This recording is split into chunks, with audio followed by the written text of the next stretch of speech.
But diving back in, most recently in our adventure, you all continued to push further into the dilapidated ruins of what seemed to be an old druidic citadel in the Barrens. You had fought various foul creatures of undead energy and dread within, and uncovered an emerald sphere that facilitated passage through a secret staircase once you passed some poisonous fog. That staircase spiraled down into the roots basement of this large tree growing out of this citadel, and you continued to follow the strange spectral mist spirit further and entered a large chamber of pitch black darkness with tar seeping through the matted earth at every step. Additionally, through Rome's druidic understanding and some knowledge from Roulette about ritual magics, it seemed that some sort of ritual of nourishment of the land existed down here, or existed once upon a time, as it has now seemingly been damaged and therefore corrupted, perverting the original intent of the magic and now causing some sort of undead rot potentially to poison the roots. You began to poke around and prod at some of the loot in this dark place, presumably gathered by the lair's owner, assumedly Sarzarinth, the Rot Prince. And upon some closer inspection, saw an elven body that the mist spirit was urgently pointing at. And upon further inspection, the individual seemed to have an identifying pin affixed to his pristine Shatterkai elven armor that links him to a group that Toby Rama knows of. And that is where we pick back up. Crater, just a quick question. It was just the pin and the armor, right? Those are the two things that we got off of him. I forget if there was a third. It's a necklace. So far, there was also a necklace that Telperion had just picked up off of him. Is an amethyst. Yes, a black leather cord rope necklace with a brilliant amethyst that hummed with dark energy within. And we pick back up here as you're all exploring this place close to noon or so on Fredas, the 8th of Evening Star. Who is currently doing what at this moment?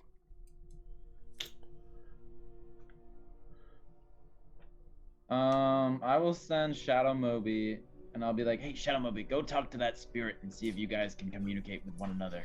Figure out what it's doing. Ask it its name. I'm gonna look around and maybe find some treasures. And Jiri will kind of just wander off and like look for things to investigate. I don't know, whatever's around. Okay, sure. Yeah, go ahead and give me an investigation check for Jiri. And you also see Shadow Moby kind of in his blood particulate form hovering within his normal form, hover over next to the mist spirit and begin motioning. That's a good sign. 20. That's a good sign to start the session. Start off the session, go. You begin poking around and prodding at some of the nearby roots that are dark and foul looking, corrupted, shedding ash with every moment. Like it's just a thin drifting smoke pouring out of their bodies and mouths. And you see something tucked in the tongue of one of these carved roots that is carved into the shape of a snake. And you see something glittering within its mouth. All right, I'm gonna snatch it. Like quickly grab it, in and out. Don't want to keep. Go ahead and make a sleight of hand check. Another net. Oh.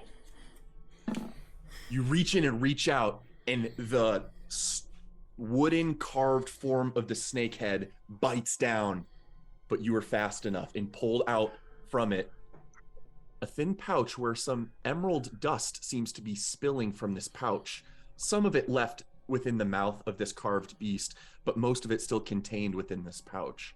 It's fairly heavy. This is quite a bit of emerald dust you have just found. All right. I'll just yell that out that I found some, I don't know, green dust. I'm gonna keep looking, guys. And I'll just kind of like just continue to wander around and. Okay. After a little bit of walking around, you notice Roulette peering into the sort of what seems to be a more disturbed pool of water where she had seen some glittering down below, which is, I think, where we last left Roulette. And you also see your Shadow Moby just hovering next to the mist spirit. No audible conversation of any kind, but who else is doing what? I mean, Toby is kind of took the pin off the armor if it would come off and is just kind of staring at it. Sure. And just as a reminder, refresher of what that pin looks like, the sort of identifying crest of the Serta Mora that you're familiar with, that represents within a single glyph 3 intertwined deities represented here. The wings of the Raven Queen, the Dusk Maven. Also this being the scales of Kelemvor, the Eternal Judge. And the base of this scale set, a teardrop of blood representing Vol.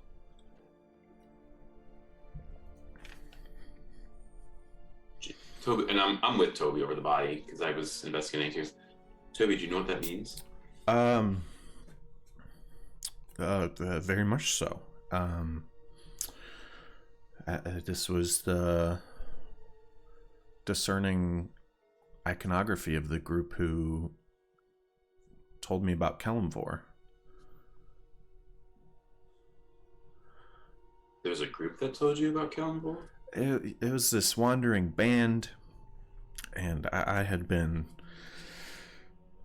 down on my luck traveling throughout Duras trying to figure things out, and they found me and gave me shelter and helped me on my way, and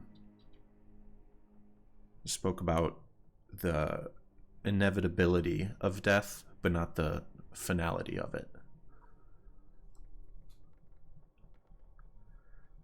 And Chris, I don't know if you feel that Toby would feel differently. Like, there was no like sinister or anything. Like, they just seemed helpful to me and good-natured, and so Toby's very confused at why this symbol is here with all this terrible stuff. Well, dead being your matter of expertise, could you speak with this dead individual today? No, that's. I imagine it would have been helpful with this spirit, and now certainly with this elf.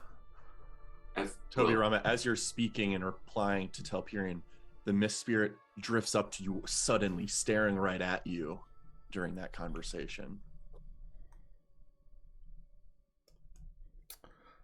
Points urgently again toward the body. I will kneel down next to the body.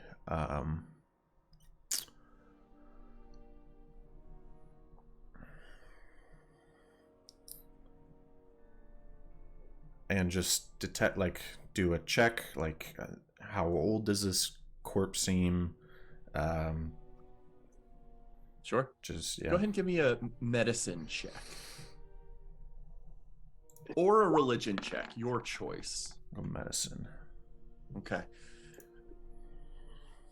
21's very good. You get the sense that the wounds on this body they have festered with the rotting and the tar and the acidic, acrid nature of this necrotic air that is so off-putting in the space and all of the barrens, but certainly so strong down here. And yet the wounds seem old. Those festering wounds and this rot should have well overtaken this body long ago.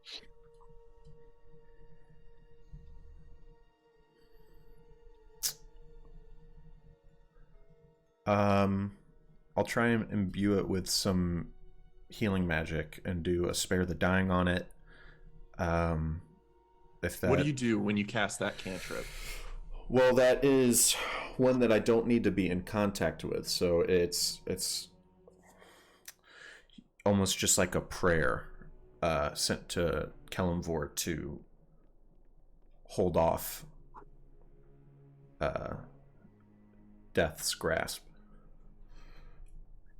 You cast Spare the Dying, which you've done many times before, and as expected, you find no purchase on this individual, as Spare the Dying prevents unconscious creatures from dying. You feel the lack of connection here that immediately indicates to you this is a dead creature. However, what happens aside from your casting of the spell surprises you and you, Telperion, who are right next to him. The mist spirit immediately dissipates, and its energy, like a funneled fog, is rapidly pushed into the body, and its chest begins to billow up and levitate up a foot, and its arms of this Shadar Kai individual just lay on the ground, buoyed up by the force of this magic for some reason.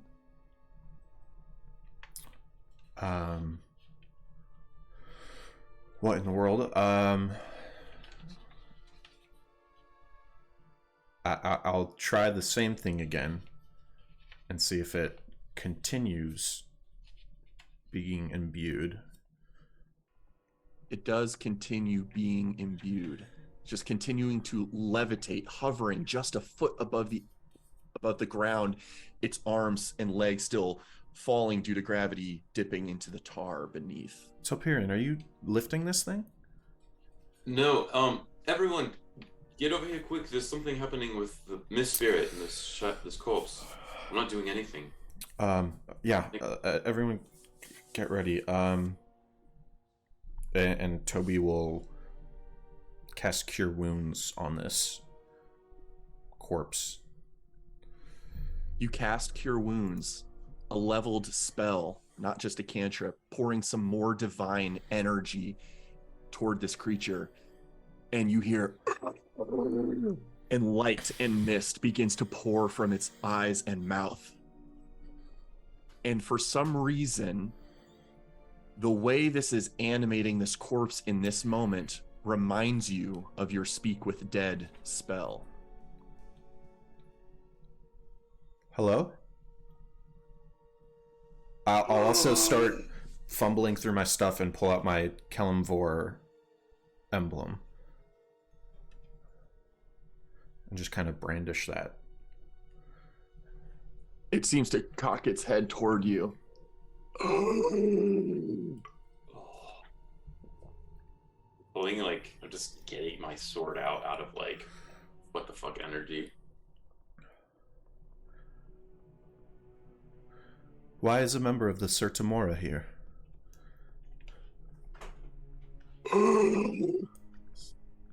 Followed the Rot Prince from his domain.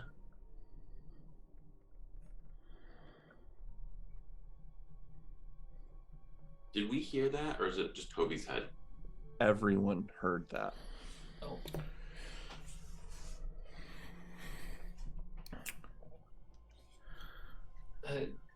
Toby's, if he was following him, I guess either he's an acolyte of that Rot Prince or he's trying to kill him, but I'm guessing it's the latter, so may as well jump right to the chase and see if he knows how to kill him. He seemed to burrow here from the Shadowfell. How can we defeat him?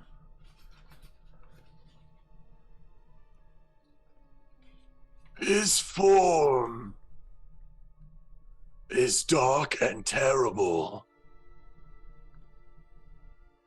Assault it with light. He will try to prevent such.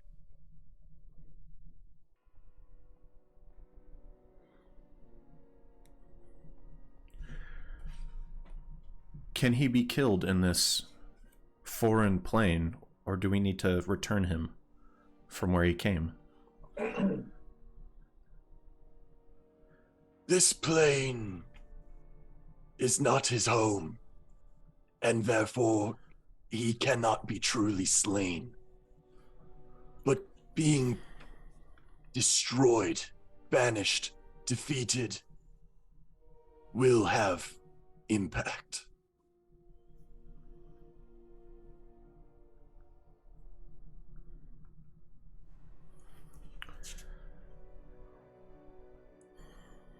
What sort of a creature, monster, behemoth is it?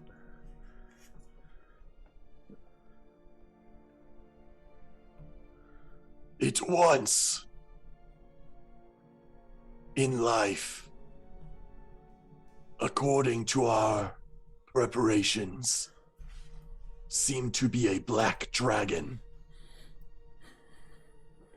But when corrupted and pulled to undeath, took on greater, more nefarious shadow powers.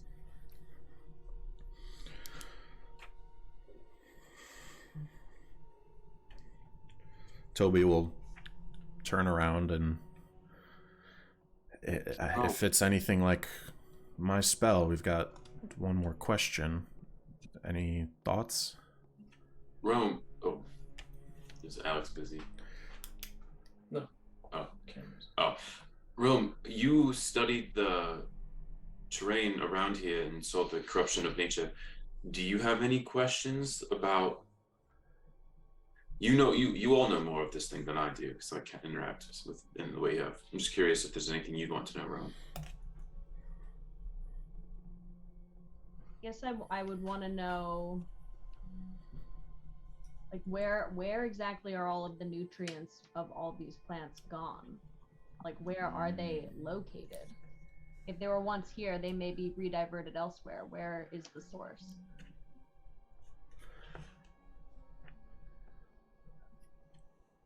The corruption of this place, presumably of the Shadowfell, is robbing this magic of its purpose. Do you know of the nature of this corruption? Is it being sent elsewhere? The Sir Tamora of the Shadowfell. Our texts lent no information of Sazerath's capabilities that would have as wide-reaching destruction as what I have seen here. There is more to this foul nature than his presence alone. Do it I could not, and free me. And from his mouth is conjured once more the mist spirit that just continues to hover above the body. No longer urgently pointing, but just hovering. Okay. Light. I think we kind of knew about that. I'm sorry, this is a lot at once. Sir Tamora of the Shadowfell, what? Do you think its spirit will only be freed if we defeat Sazerath? Or is there like some other spell or magic that would release him? Whatever the case, this is seemingly old, or at least repelled. I don't think I want to sink any more of my capabilities into it today. I hope if we complete his task, it will accomplish that, but... Well, we need light, right? So, do we think he's coming back here? I mean, that looks like a burrowing hole, doesn't it? I don't know if he flies around or if he goes beneath. Okay, well, let's... Alfie, you take these, and Critter, I don't know if you want me to do it or if you want to do it, I'm going to just put 4 lit up rocks around the area. Okay. And I will point to the spots. One. Let me... I can just because it's fun to use him, I'm going to throw some Moby 3s out there that you should have access to, and you can just... I think you should be able to click on them, Yep. move them, and add auras to them. I will get to doing that. Thank you. Except it's not letting me copy and paste right now, but we'll figure it out. Jerry, I have a question for you. Yeah. You know the sword that you imbibed into your other sword? Uh-huh. The old one, Do you think there's anything you could do to make it project light like it used to be able to do? Oh no, it makes darkness now. But I've got my blue stone. It can make brightness. I mean, I could try. I'm not. Oh yeah, I'm just running in wonderment of. I wonder if Rome, if you have spells that produce light today. I think we fought. I can produce an incredible source of light, and perhaps even hide it until it makes an appearance. But do we know if it's coming here? I think that it's going to try to. Remember when we fought Demorin? It's going to try to put out whatever light. And that creature just said it's going to be trying to diminish your light. So if it's a single spell, we've seen Rome's magic be canceled before. So I'm just thinking we need to diversify how we can create light. Yes. So it can't suppress all the sources, or else we will be annihilated here. Oh, I know Rum can make light too. She said so. But I do agree. I think we should set a trap. I think that's the best idea. Maybe like we could drop something on its head. I don't know. You're good with like machines and contraptions. Even just to distract it, you know? Whatever Steve is doing isn't visible to us yet, for the record. And you are muted. I'm good. Great. Steve, when you're doing your auras, there is an option down there. It's like the radius, the color, and then right next to it, there's like an extra thing you can click for options. And if you go to player permissions C, it should work. Okay, let me try and do it. Let's see if I can do that.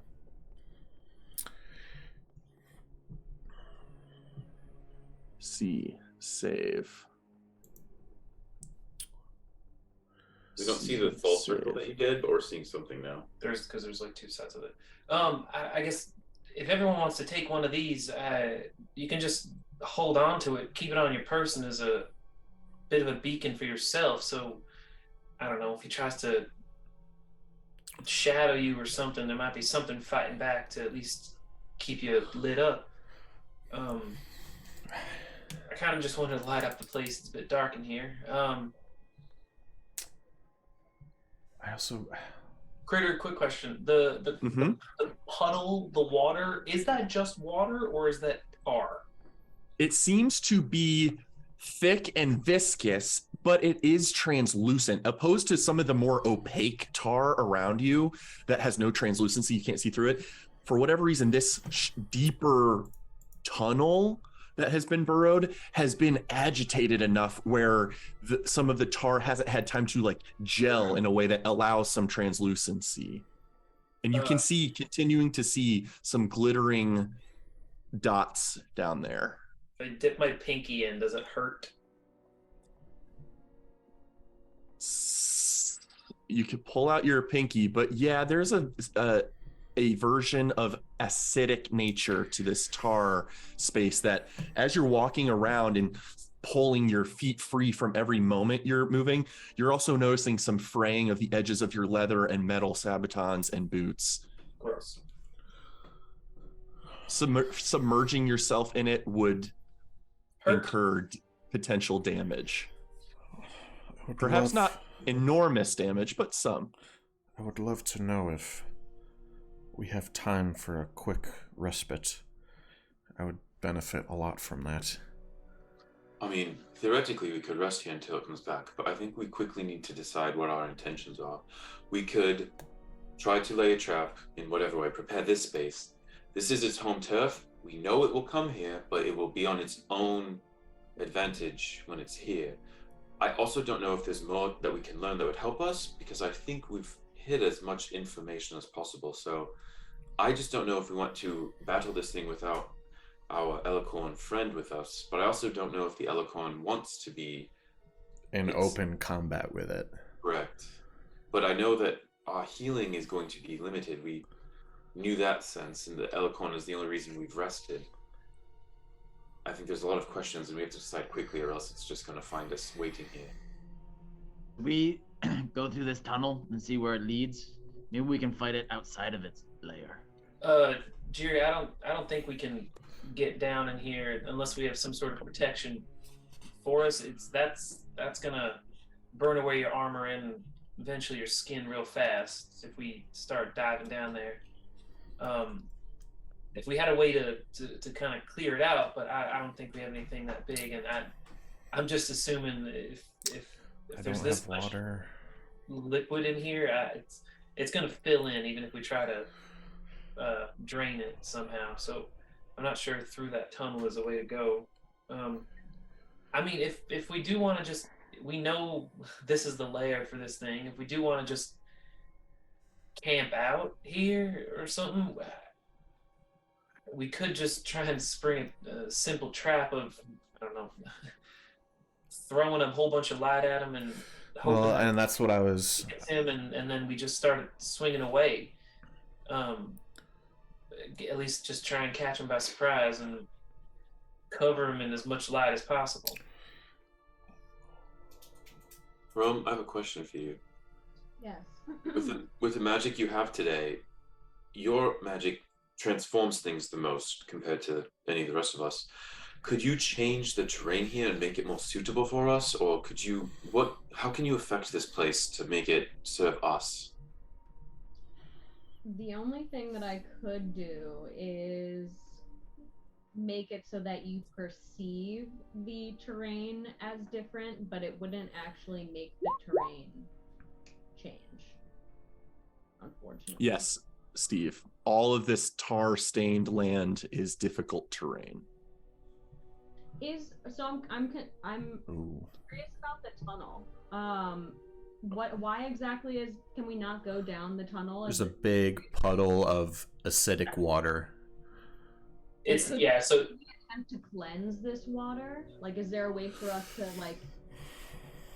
kind of, I don't know, cleanse the water so that we're able to get into it? I don't have anything that Not today. I could clear it out on another day, fully get rid of it. You all know me. I can throw a lightning javelin, and I can move big things and read a single mind a day. Well, I think you can also spring the trap, because I was planning on setting up a thing of light, maybe covering it with a piece of cloth until he gets in here. Then if you could move it from a distance and just spring the light on him, might last for an hour. I do like that idea. I was answering Rome's question more. It's just in regards to capabilities, I can't think of anything or do much that would cleanse this acid. You think it sleeps? You think it comes in here and takes a nap? That's why it comes back? Presumably. But if it's undead,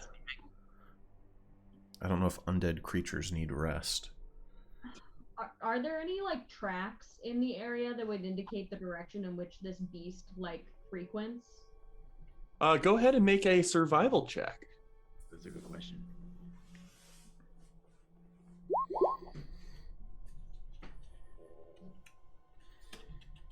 There do not seem to be any tracks that you can see in all of this landscape. No divots in the ground where tar seems to be deeper than others, other than this burrowed tunnel. But for whatever reason, it doesn't look like the pressure of a large beast has packed down the earth here. Do we think it stays at the top by the corrupted tree? Because it wouldn't have a way to get through the temple from here, because this whole room was locked by those doors. I'm assuming it swims up from this hole. That's True. Is this chamber high that we're in? 30 foot high. That's it? Yeah. The roots from the tree above acting as makeshift columns throughout this space, as well as large ones carved into these snake head iconographies. And how, Tokarian will point with his sword, if this is a dragon, and if dragons fly, this would be a wonderful chamber to fight it in, because it couldn't get too far away from us. But with what Rome's saying, does it come here often? Do you think? And I think I've done a check before on this, but I have no idea if and when, and I probably could do another one. We just heard the word dragon. We've met, can I do a check on what do we know in lore? I know you're in Eridon, they're not common. or free. Yeah, absolutely. Go ahead and make a history check. Especially your elven culture is long lived enough that you would have some knowledge or learning about dragons that may have existed, even if they're very rare nowadays. Okay. 12. 12's good enough to know that black dragons can swim and they breathe acid. And we know But they're as far as ones that could be corrupted and formed by shadow, that's outside of the basic knowledge you recall right now. in Eridon, can we picture what a dragon looks like, or are they even more? Sure, yeah. Okay, I didn't know if they were. Yeah, like, there's depictions of them, story tales defining them, murals might paint them. So yeah, still a common visual reference. And like in the there's various still like types of dragons. wyverns, and you can kind of picture what a more grand version of that would be, presumably. Like, Yes, I know at least on although Toby's famously front. wyverns are quadrupedal, their front arms being their wings, whereas dragons technically have 6 limbs for quadrupedal arms and their wings. Toby. But Oh, go ahead, Rome. Is it so when you say that this dragon would breathe acid, if we were to take this acid away, would that impede its ability to like survive? Like, does it only breathe acid, or is it something that it's just capable of doing? Like, we breathe oxygen. Does this thing only breathe acid? to clarify my phrasing, it would exhale Oh. acidic breath. Dragon Yes. I- Yes. okay, Yeah. Like thinking this thing's like breathing Yeah. dragon in this Yeah, like, no- It's like no- Sandy no Cheeks. It worries. has like a bowl on its head. There's so sorry. Yeah. Oh, No worries. Toby, Yeah, no. can you protect us from like specific elements by any way, like acid protection? Again, on another day, absolutely I could. Darn it. I thought I was well prepared for today. What did you prepare for today, just so we know what to expect? So I've got a lot of things that would restrict him. I could hinder him with Bane. I could command him to do things. I could make it blind or deaf. I could enfeeble it, making its strength lesser. I have my daylight. I could It's very incite difficult. greed. I could make it focus on me holding a gemstone, and it would ignore all else. And then I've got that banishment, which sounds like might be a viable thing, since it sounds like we can't fully slay this thing. So right now, in captions on over Telperion, it says Toby is a debuffer today. Like that's Telperion's thing. I'm playing a different type of support today. Toby, do you think you could make it more gullible? Maybe it has friends. Maybe I could pretend to be one of its friends. Get it talking, distract it, and then you guys ambush. Not that specifically. Jerry, you do make an excellent distracting. You're hard to ignore. I know. My plan was to keep its mouth busy, you know what I mean? Talk to it and then jump in its mouth. If this thing is of pure evil, your deception might need to appeal to its interest or its self-interest. Could you appear as one of those terrible creatures we fought up there?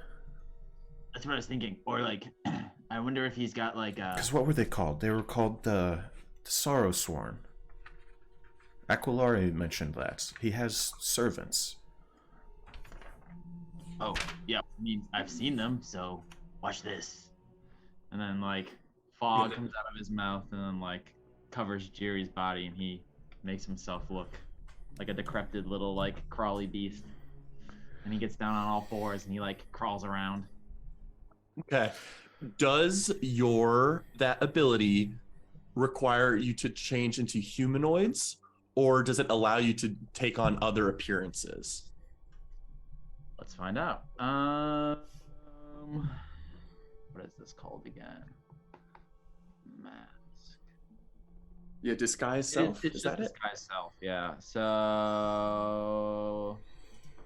you make yourself, including your clothing, armor, weapons, and other belongings on your person, look different until the spell ends, or you use your action to dismiss it. You can seem 1 foot shorter or taller. You can appear thinner, fat, or in between. You can't change your body type, so you have to have the same limbs. Otherwise, But does it use the word humanoid at all? No. If it does not use the word humanoid, then you can fairly accurately represent, for example, one of those hungry Sorrowsworn that was close to your limb arrangement, although it won't grant you the extra 2 limbs in appearance. Unless he uses his cloud bracers.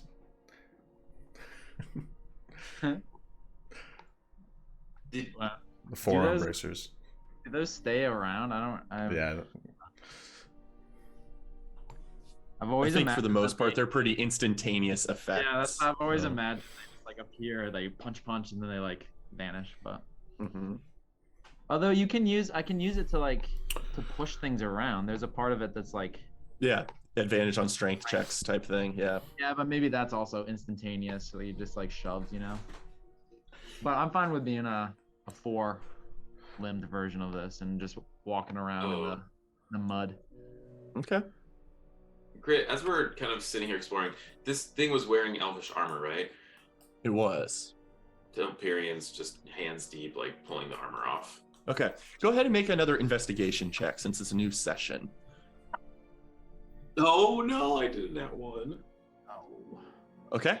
Not You're happening. certainly welcome to take off the very finely crafted, definitely elven make, though not of the Ithawinge style by any means, of this beautifully pristine chain shirt.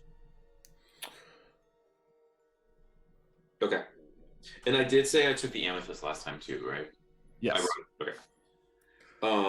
I'm gonna just I'll put it in Lad's bag and we can investigate later. Okay. Was my investigation check, was it of the body or the armor? That whole body and armor Okay. experience. Unless you guys feel like we should move to a different part to set a trap, I'd like to continue taking a break. I could get much back from a rest. I think we've probably been talking for like 5 or 10 minutes right now. Can we say we Yeah. started a break since we haven't broken it and we're just kind of just like, or started a short rest and like, if we Yes. break it. Yes. Yeah. So I think I also wish we knew. I'd love to not have to spend a spell to hear from Aquilari. Oh, but that might be worthwhile. It very much might be worthwhile, but What information are we hoping to get from Aquilari? when Sarzarinth seems like he's heading back this way, because he's leading him on a little wild goose hunt right now, if he just fully vanishes, then Sarzarinth would theoretically start heading back. We could tell him, hey, you can hide now. Yeah, it might be useful to know when Sartharin's gonna show up. That way we can make sure we have all the finishing touches on our ambush ready. Okay, well, how much have you burned already today, Toby? A good amount, and a short rest would let me get one back. So I have 1, 4. I've got 6 spell slots left, and could theoretically do a 7th. I wouldn't burn it. Don't burn it yet. We have hopefully a little bit of time. I agree. But more importantly, Rome, what are you capable of today? Because that'll also shape how we tackle this.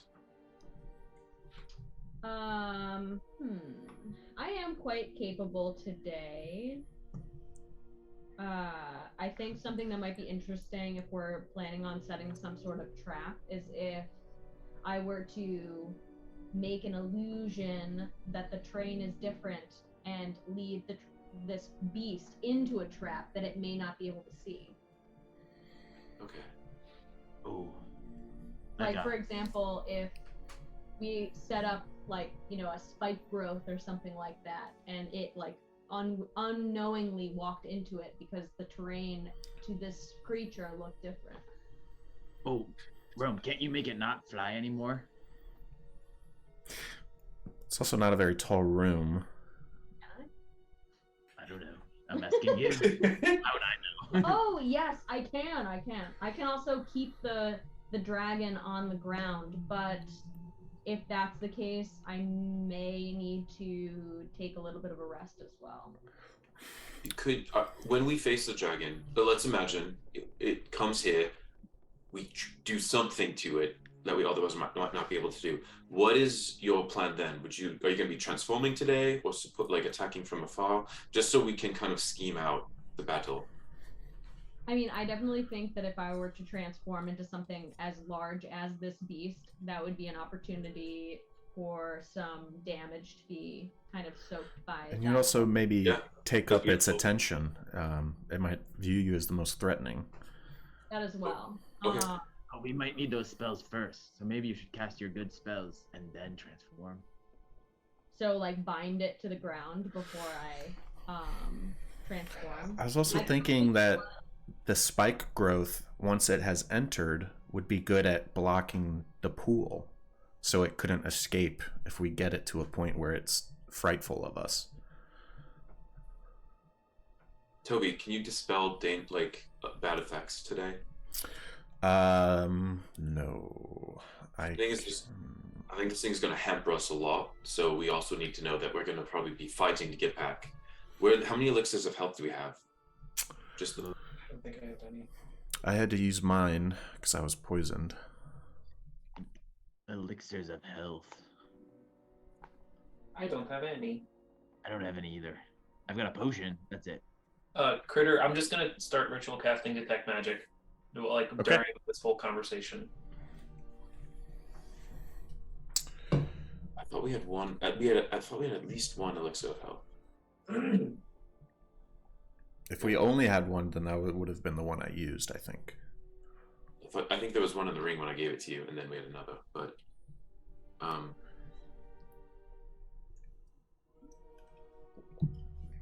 does anyone have a strong inclination of what they want to do?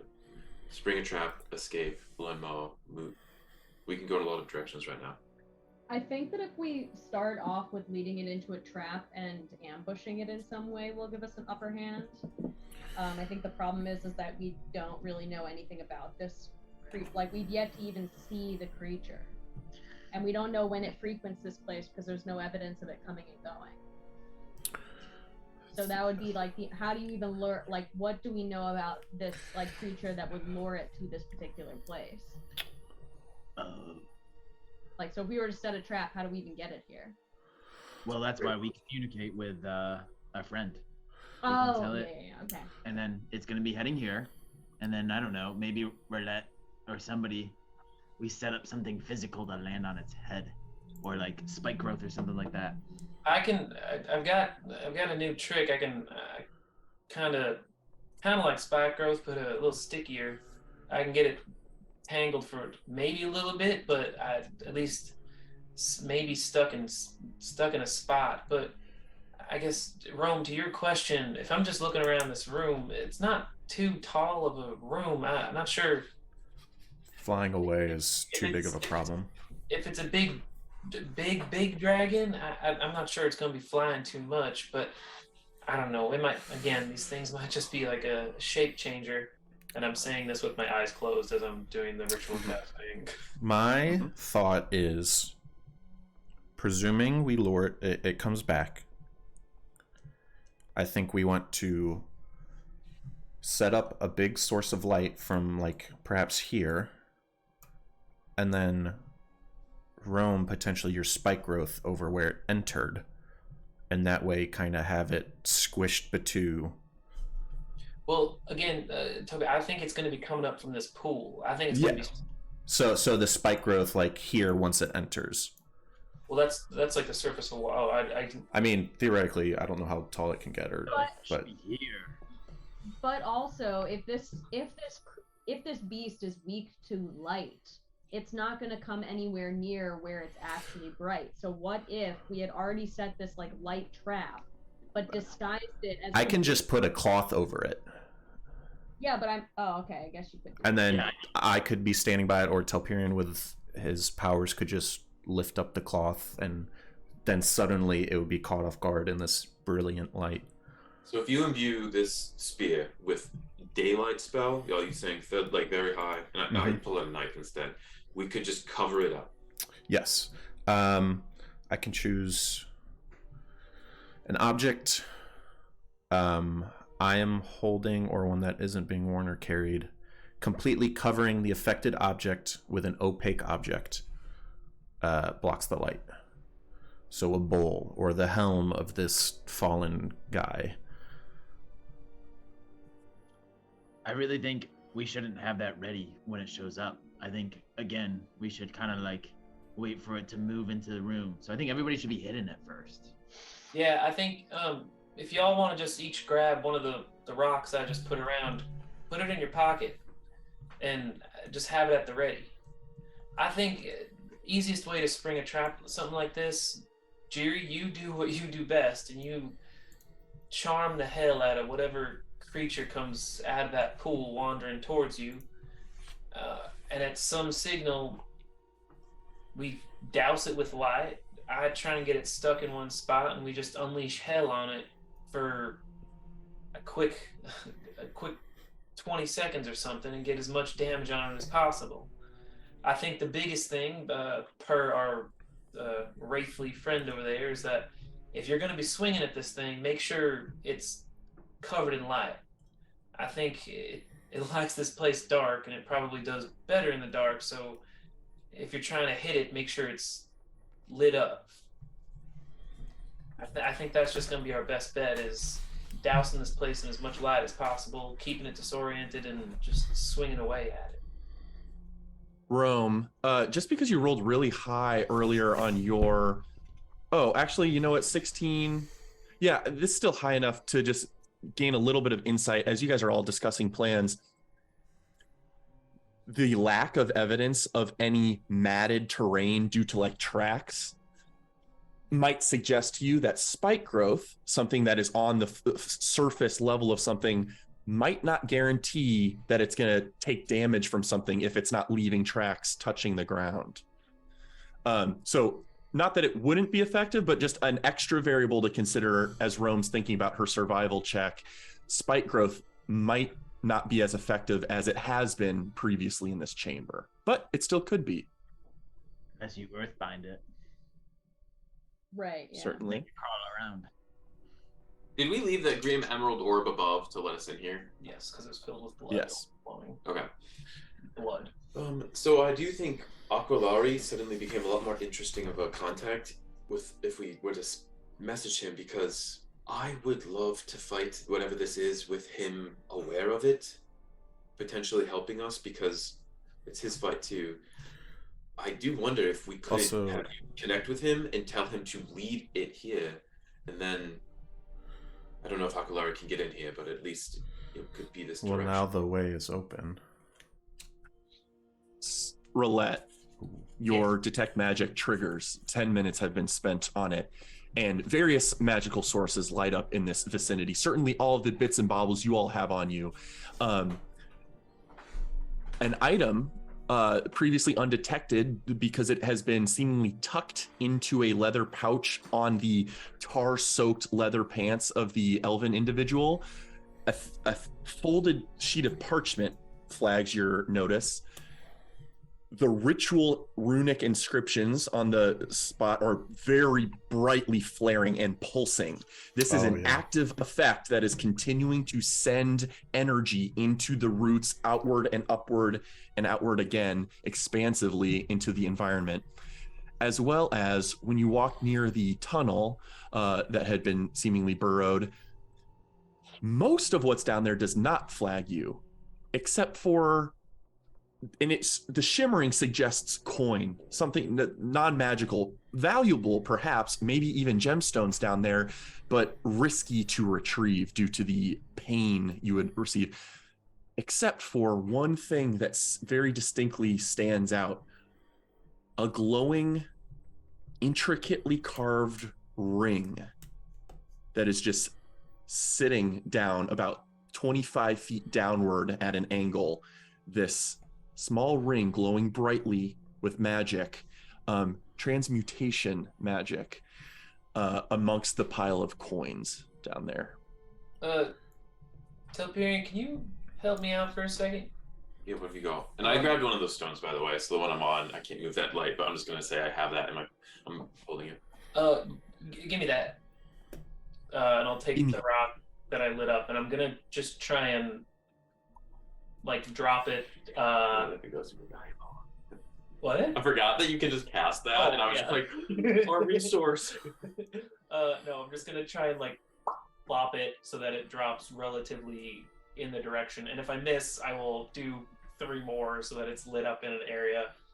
Did you say a stone you're doing this down there to illuminate? Yeah, just like one of my magical okay. decorating ones, and I'll cycle through them so that you can delete. Feel free to delete the Moby 3s because I think they're just going to make it more confusing, and we can figure it out after. We'll lay them Or- down. yeah. We'll keep them for now. I will.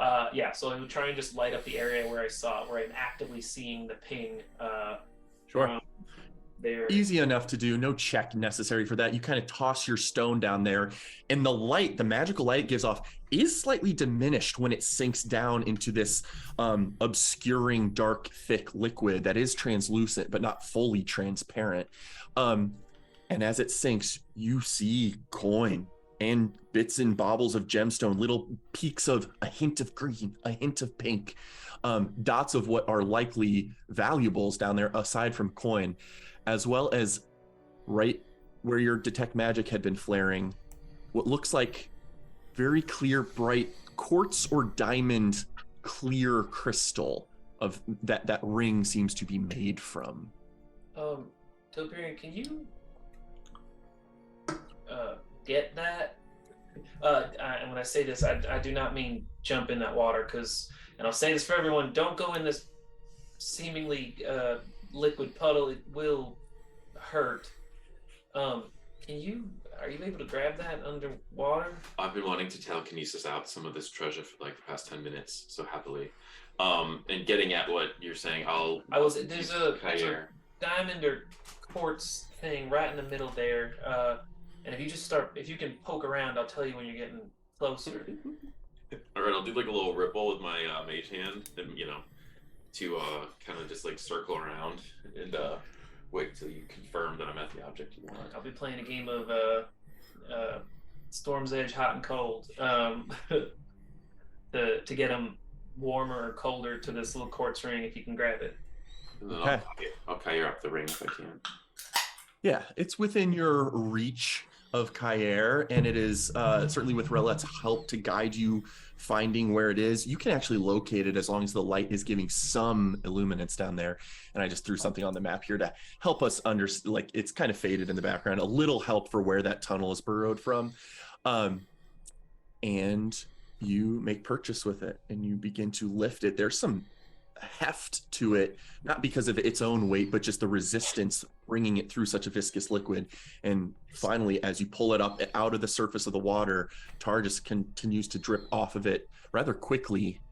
As you can see in front of you, a beautifully hewn, intricately carved crystal ring. And there's something very specific about sort of the form of the ring's structure. It seems to look like perhaps like an arcane spell sequence that is like a flat spell sequence that had been carved and somehow curved in around on itself. And as it's rotated and viewed from various different angles, the pattern seems to seamlessly change and be a different spell sequence every time it's rotated. And just functionally, because I happen to have this in front of me, which is wild, MK will remember this from a wedding we recently were at. This is like a piece of wood, but imagine a piece of like quartz that was like carved into the form of runic letters, essentially, that is wrapped in around itself. And continuously Beautiful ring. Continues, not changing. If you view it from a single angle, it's not shifting and transmuting. But as you turn it and rotate it, it's like it keeps filling in a different arcane sequence that it's trying to spell out. But always shifting, never completing. I will hold out a piece of cloth, and Telperian, you can just drop it here, and I will just gently wrap it up and put it in my pocket for the time being. Why do I feel like that ring, the title of it would be in capital letters? It's dangerous is what it is, but I don't know if I can take a look at it now. But I guess we've been down here for 10, 15 minutes. And I will take a look at the paper in the leather pouch as well. You're easy enough to go locate that, pull it out. It does seem to be parchment, and when unfolded, seems to be a spell scroll. With your detect magic having been up, this would be, I believe, transmutation. I should look it up really quickly. But you are not immediately able to understand the spell sequence. It's something that's not quite within your capabilities to cast. But you recognize the school of magic, certainly. It is, in fact, transmutation as well. Beautiful. I'm gonna make a sweep of the rest of the room while detect magic is still up, just to see if I ping anything else at the snake's heads or elsewhere. Just little motes of like a foci at the head of each, like a ruby at the head of each of the snakehead carved roots, which is sort of where all these pulses of magical energy from the ritual block are locating, storing, and then being sent upward farther into the tree. Okay. I will say that out loud. New plan. What if we smash those foci? Okay. Tilperion, can you pull one of those out? I'll go try. I mean, I can only pull like 10 pounds worth, so. Roulette, do you want to pass around that spell scroll, see if any of us can Oh yeah, discern it? Yeah, I have no clue what it's saying over here, but if you want to take a look at it. Telperion, while you're smashing things, maybe we should smash a hole through this wall in case we need to escape. You know, We have so much we need to do. I think that's a really good idea, Jerry. What I'm most petrified of is being caught here in the dark and then just eviscerated. So I would love us to have as many plans as possible. But At this point, we'll say roughly 30 minutes have gone by of a rest in progress. Oh. Okay, Jiri also sits down and he's meditating with his sword and he's like trying to turn it from like making shadow to making light mode. He's just seeing if he can do it while meditating with it. Oh, Christopher, I also would have liked to, intending to rest for an hour, used up a channel divinity at the start of it, because I imagine that might interrupt it. I don't know if you feel differently, but I would have wanted to. That's totally fine. You've done that in the past. We've kind of set a precedent. You're welcome to do that as long as you're tracking, Yes. truthfully, your channel divinities being used for I'm that going to stuff. be using my second divine power, gaining back my channel divinities. I just won't be able to use harness divine power again. Got it. If we make it through this short rest. Understood. You're able to do that. Jiri, you're focusing on your blade. Go ahead and make an Arcana check using your charisma instead of intelligence, which might already be how your character's the sheet's set up. Yeah.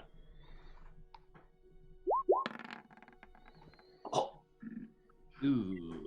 You're looking into it and you're summoning and desummoning the magical shadow from this blade, and you're not sure if the sort of light that was available to the Blade of Lucent Jade as part of this new item's creation has permanently been changed and you're only able to conjure shadow, or if there is an ability to conjure light, but currently you're not able to conjure any magical light. Yeah, I feel like he's kind of like distracted at this time and like, oh, I'll look into that later. So he's gonna get up from meditating and then maybe like just try to help Telperion smash stuff. Well, Not so, with physical effort, would just smash over there, Telperion. Roulette, do you think, I mean, you're hitting on a really good question. There's some kind of ritual happening, and I guess I'm asking Rome to all of you who understand magic more than I. Do you think we could interfere with whatever this dark ritual is by smashing those snake things? Or do you think that was part of the original creation of... Actually, no, I don't want to destroy them. This place maybe once was using good energy, and it's just been subverted. So we probably don't want to smash those foci, but maybe we can... Is its existence what's preventing the... Well, I think it's the broken sequence on the wall. Right. So I think that's what I was going to say. If you want to try and pull it out, right? So I think, and DM, correct me if this logic, or make me make a check. That wall over there was a way for the forest to get green. To like Rome said, the nourishment was coming from down here, but instead of a big positive sequence of green and healthy, something, assuming that presumably this rot prince put a big inversion sign at the beginning of it to say, don't make it nice and green, healthy, make it dark and acidic and nasty. So I think you might be right. That I'm not saying smash it right away, but I do think those snake head jewel things are amplifiers, and right now they're amplifying the negative instead of amplifying the positive. So smashing it might not be the right idea, but should we then go remove the thing from upstairs? No, I think that just Oh, was. that would just for the poison. I'll try to levitate out one of the crystals from this thing's head. You give it a quick kair, very firmly affixed into these roots. Would require some serious effort to pull them free. Effort that might subvert a short rest. I'm willing to try. I'm feeling fine. I might go take a look at it while y'all sit there. But I guess so. Knowing that time is of the essence, and Toby, I don't know if you were planning on reaching out to Aquilari, but do we kind of have at least a good semblance of, Jiri, you're gonna welcome this prince back to his lair and start distracting him, and while you're talking to him, you're gonna say a trigger word of sorts to tell us to attack, and then we kind of just unleash hell from wherever we are. I need a co-star. Telperion, I feel like you should pretend to be a dead elf that his minions killed, and then I'll be like, come look at this dead elf. We killed him while you were away. He was trying to sneak into your lair. Jerry, I'm a phenomenal actor, and I do a really bad job saying that. So you understand, Jerry, I'm very bad at tricking anyone into anything. It's the easiest role ever. All you have to do is play dead. Just don't move.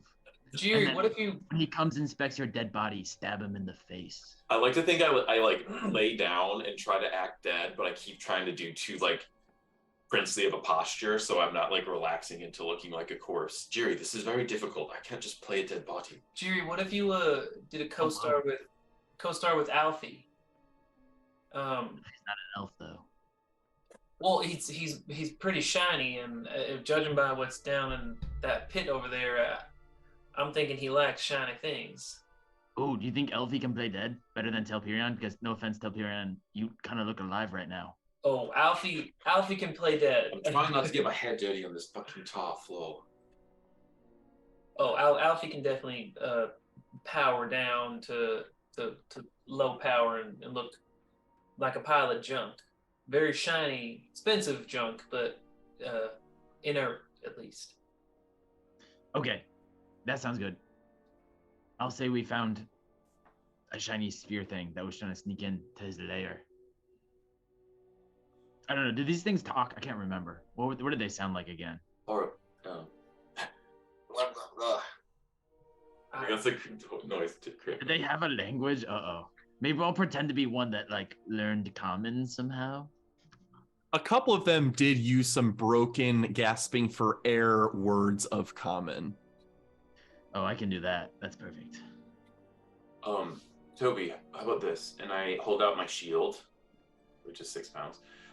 Could you illuminate this, and then I take out like half a blanket, which I've like ripped.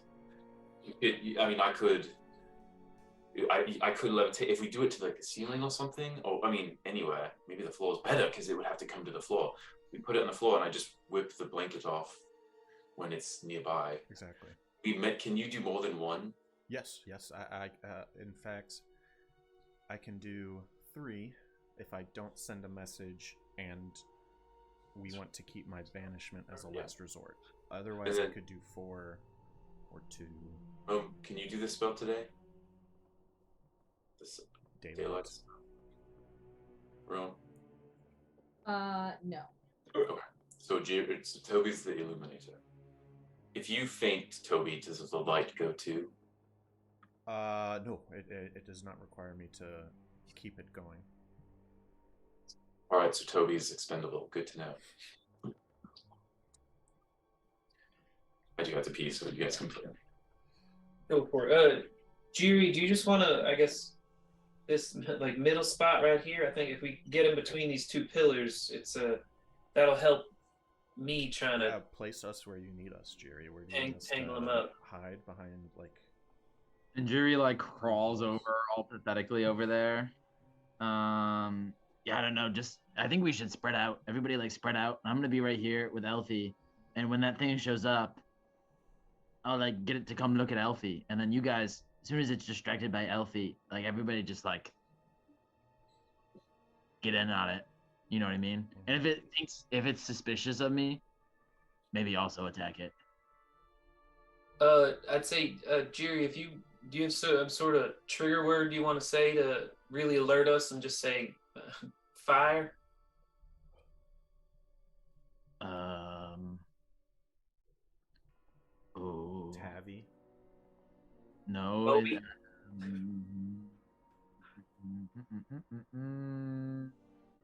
Oh, I'm gonna say I love you, Rat Prince. That's the attack word. I love you, Rock Prince. Absolutely beautiful. I'd say everyone put those rocks in your pocket so that it's not lit up right now. But I think first thing is, I don't know, take it out of your pocket as soon as he says he loves the Rot Prince, so we douse him in some light. And We're also gonna have me put the daylight on Telperian's shield before it gets here. He'll have it covered and can reveal it. Hold on. And also, I worship you, Rat Prince, because I don't think evil things love each other. So they like worship is better. worship. bit of a more subservient attitude, I think. Yeah. Do you think it would be beneficial if I changed the terrain for the dragon, but not for us? I don't Yeah. think so. Like, let's just say I made it look like it was dark, but actually those like stones are lit up. And so it's like confused by why it's burning under It sunlight. wouldn't then know where to go extinguish the lights. That could be very useful. So I mean, if I set like that terrain, that Oh. hallucinatory terrain, I think that's pretty great. You should set it so that it's like just Pitch normal. black. No, it looks just like Oh the yeah, terrain. so yeah, It's the same like, thing. And then when we release the lights, it's burning, but it looks doesn't the see same. where It it's has coming no from. idea what's happening to Exactly. it. Incredible. God, that's ingenious. bro. Incredible. Okay, it took me a while to get there, but I think yes.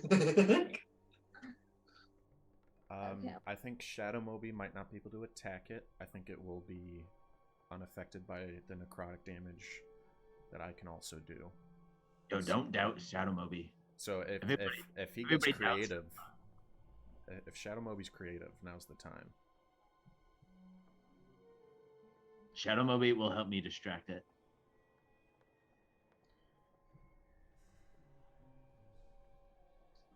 We're not going to want to be in that terrain though, Why not?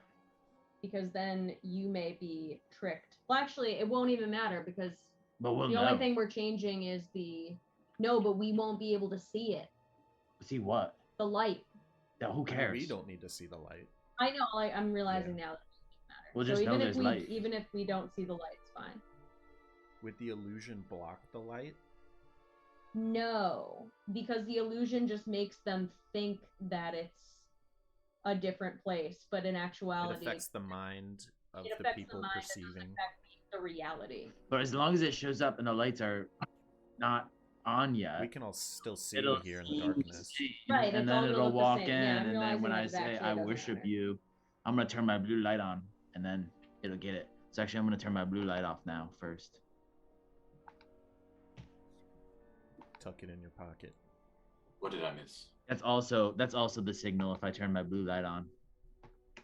Okay, it does take me about 10 minutes to cast this particular spell.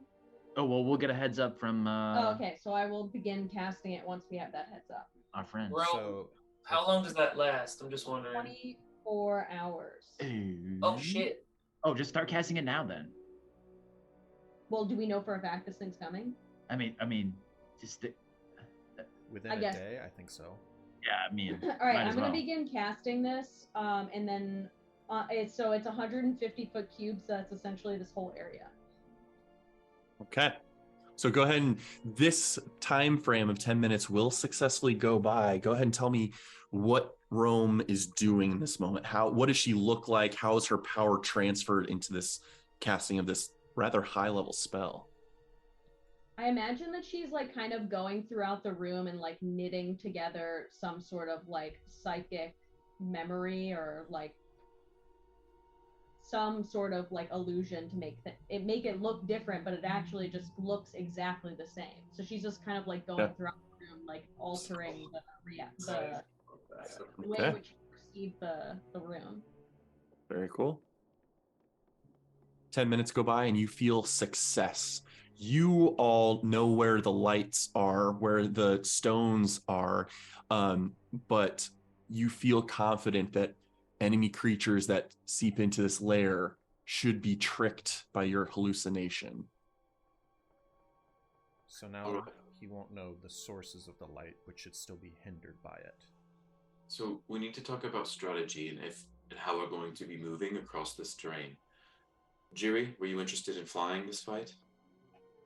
Flying. I will have my wings out. I feel like I want to get on top of this thing. You know what I mean? So I'm assuming being on it will also be difficult. So. And I'll buff your defense, Jerry. I'm gonna get in this thing's mouth and stab it. I'm telling you, I'm gonna keep that mouth busy. I guess I'm most curious about Roulette, because I can fly around. Rome's going to be transforming, I think, at some point. How would you best like to tackle this? Do you want to stay in a stationary point and we try to keep it near you?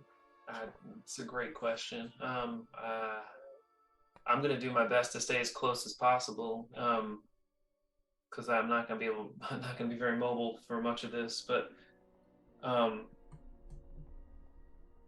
I've got one spell I can throw on it at the beginning. It's a bit of a restrainment spell if it works, and it's kind of flammable. So if anyone has anything to light it on fire afterwards, that's what my plan was going to be. But yeah, I'm not sure. I might just be from doing damage from afar / trying to with light it up. Rome's 10-minute casting, how close are we? Pretty close to finishing? Probably around 45 minutes. You guys are closing in on a full hour of rest. I take out the Toby's lantern that he gave me. That's what level? Do you remember what level you cast that at? The continual flame torch is at level 4. Okay.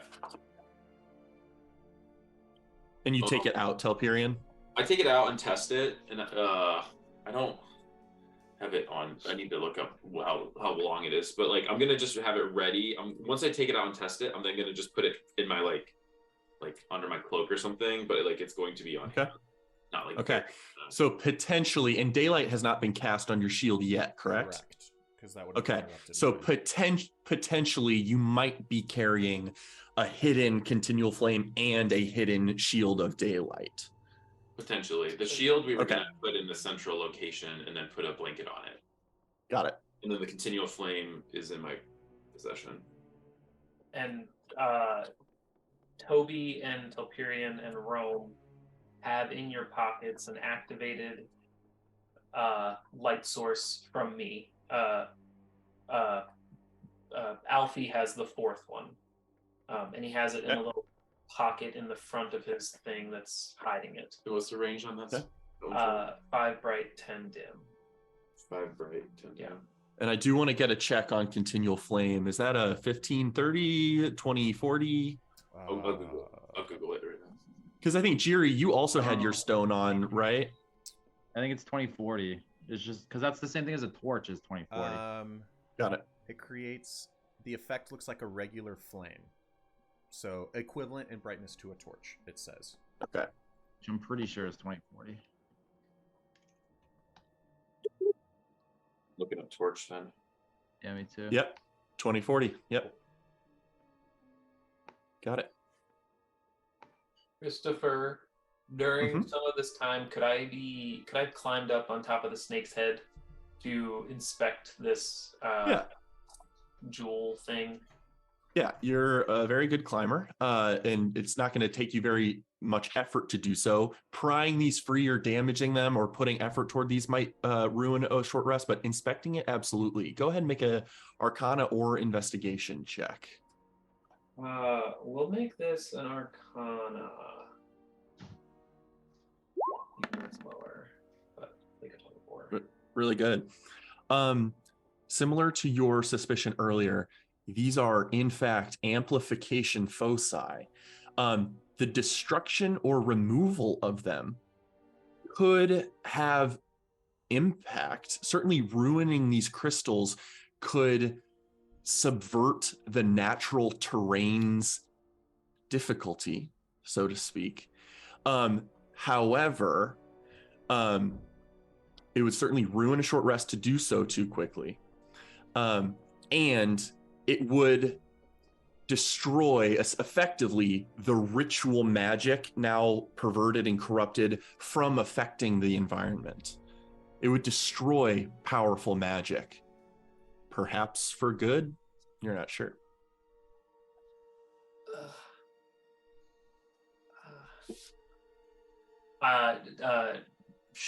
Short rest be damned. I'm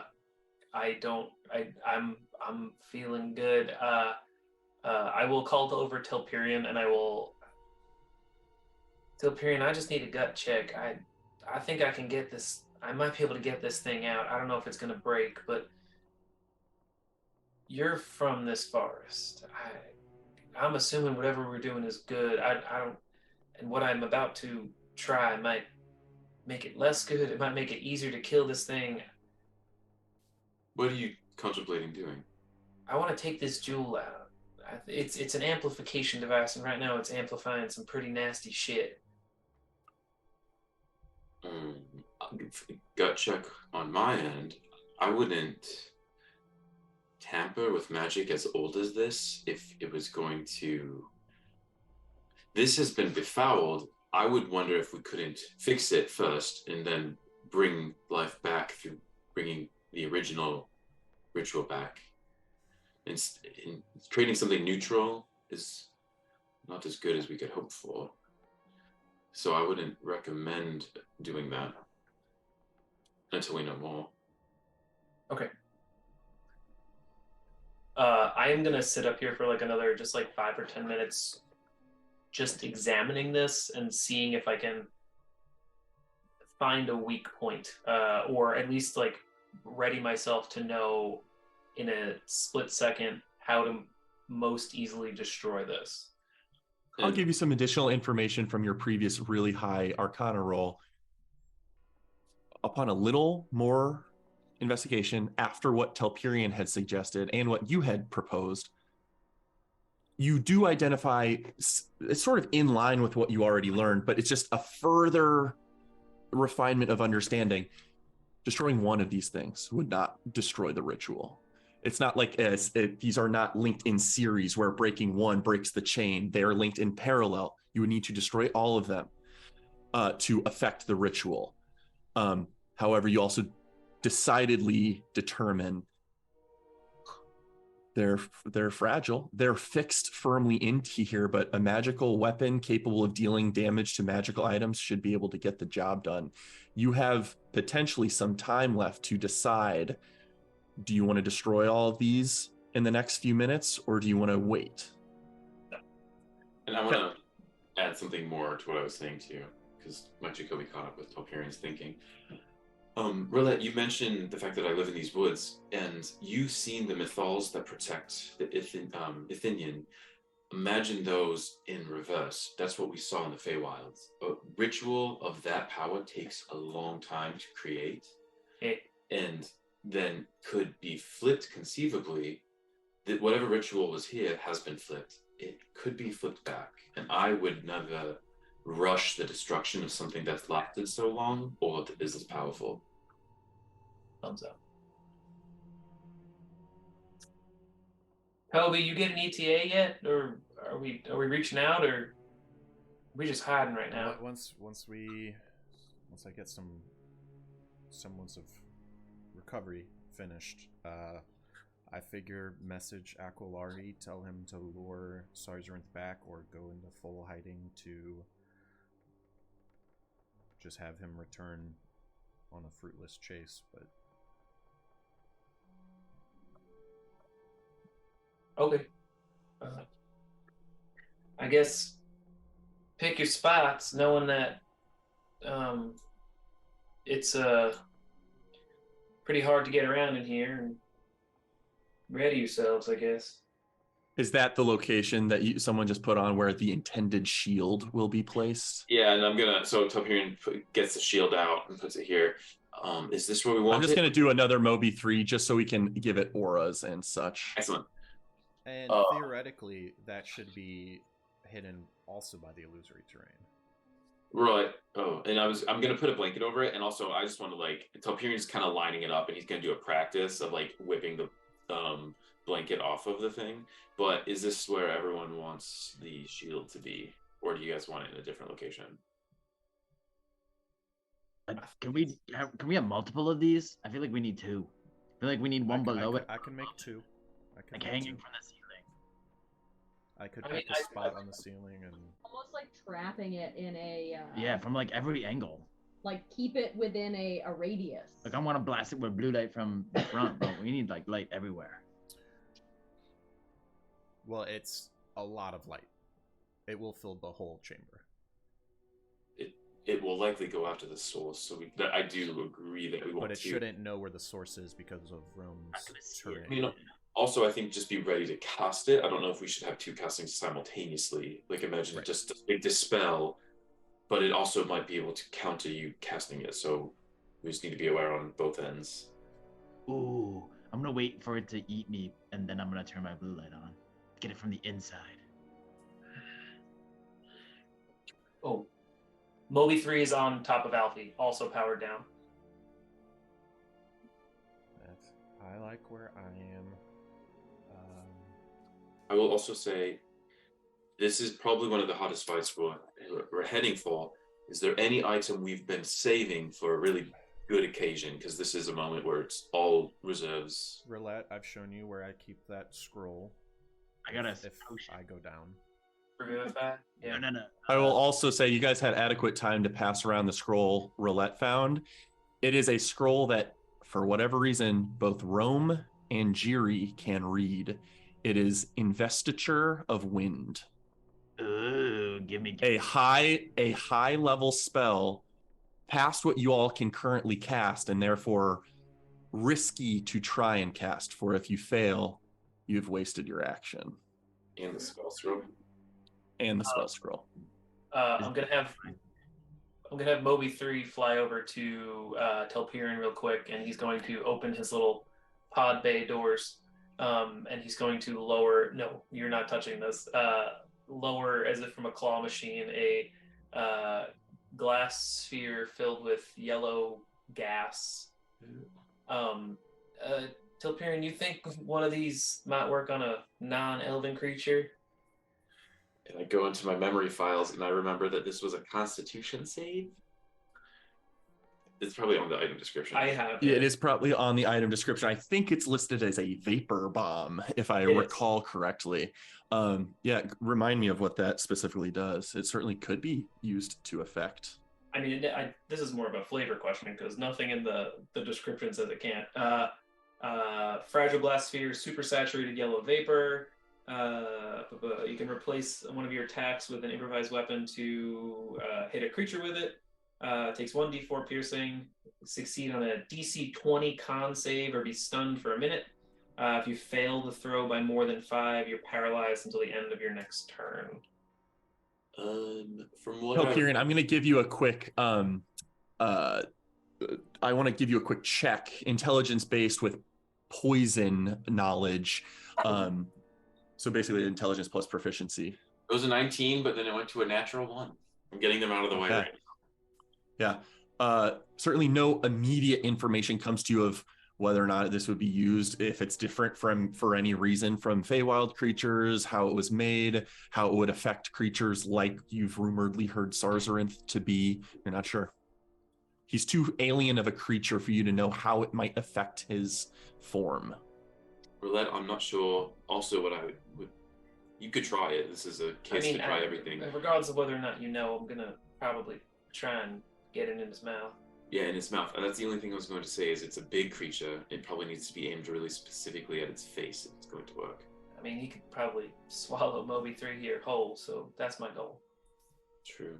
I want to ask you about the any of the items that we just got, because there's probably some, I'm just wondering if any of them are useful. Do you want to inspect the crystal ring just for a second? I'll take out the crystal ring and I'll just like look at it for a minute or two to try and get a better idea of what it does.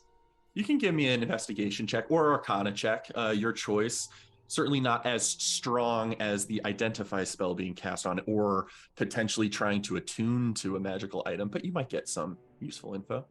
I'm debating attuning to one of these new things just in case it gives us something good.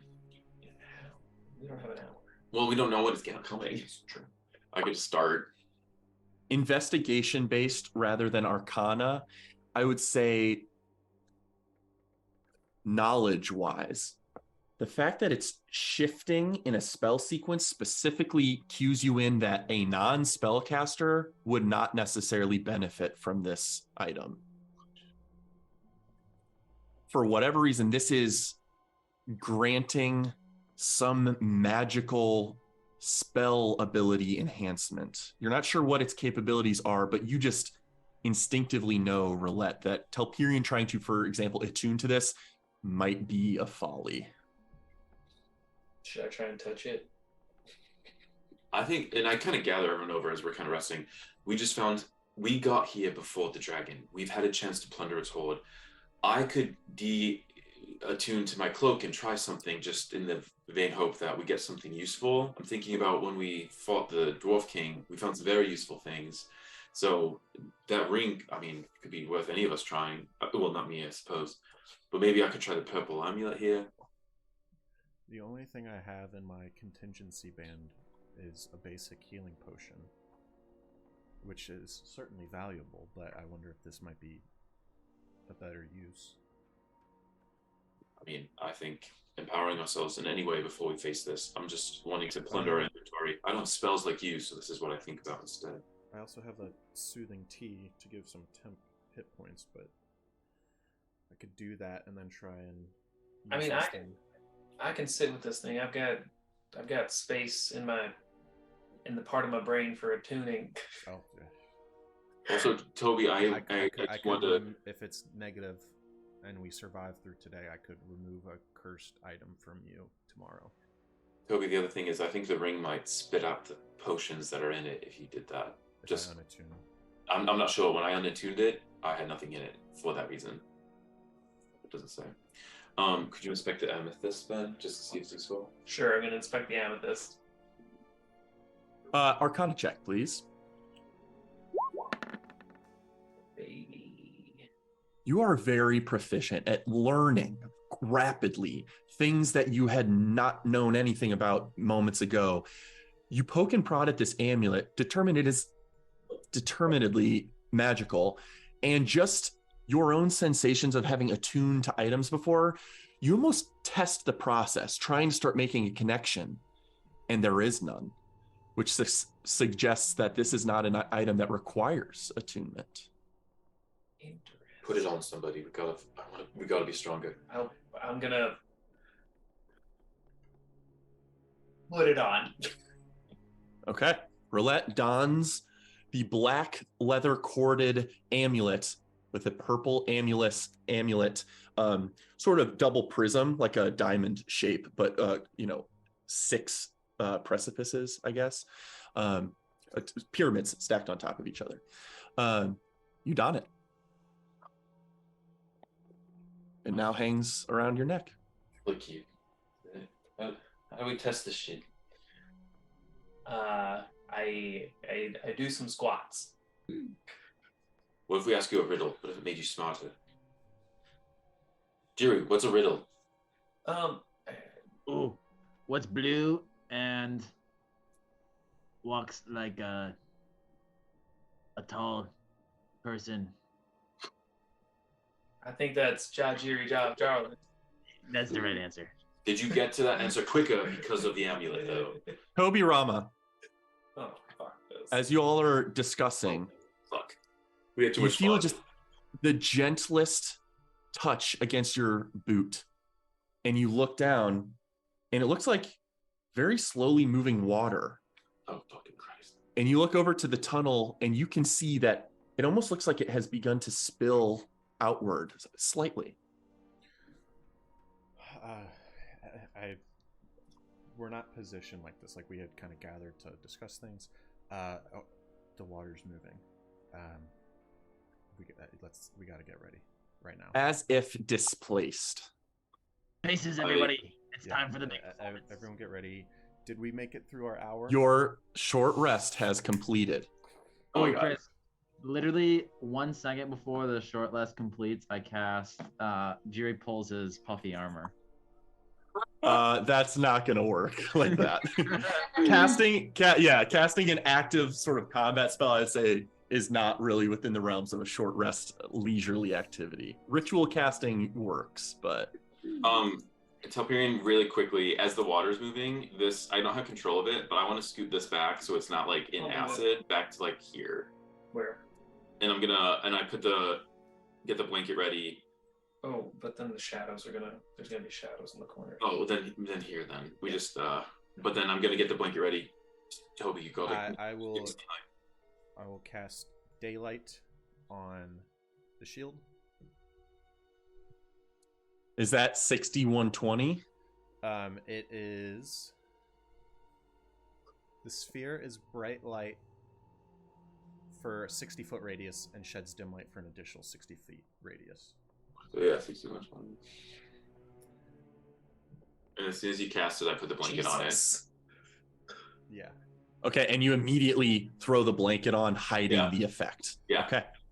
I'm gonna leave it like this just so we know. But perfect. You have it covered, and you have the continual flame torch tucked under your arm. Yeah, and I pull up my cloak and I hide with my elven cloak. And before I tucked away in this corner, I would have cast Warding Bond on Jiri because it only lasted an hour, so the other casting would have gone away. I'm gonna put I do actually do my puffy armor, actually expending a spell slot. Okay. You cast puffy armor. Re-mystify myself as well, since that's an hour as well. Got it. Rome, you have a rock in your pocket that sheds light. Okay. Is everyone hiding, or is Jiri in the guise of a sorrow sworn standing outwardly visible? I'm standing outwardly visible, and I'm like crouched on top of like Moby. I'm like kind of like pounced on it, you know. Okay.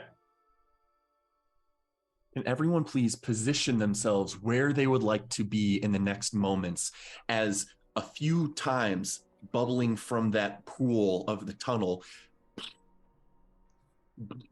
as if something, commotion or motion of a large thing inside a tunnel is displacing liquid, which is spilling into this chamber. And Mike, I think you are away, but Jiri's trigger phrase is, I think, I worship you, Rot Prince, I think you said it was. Yeah, okay. I'm within 60 feet, ready to yank off the blanket. 60 feet. Everyone that is hiding, please go ahead and give me a stealth check.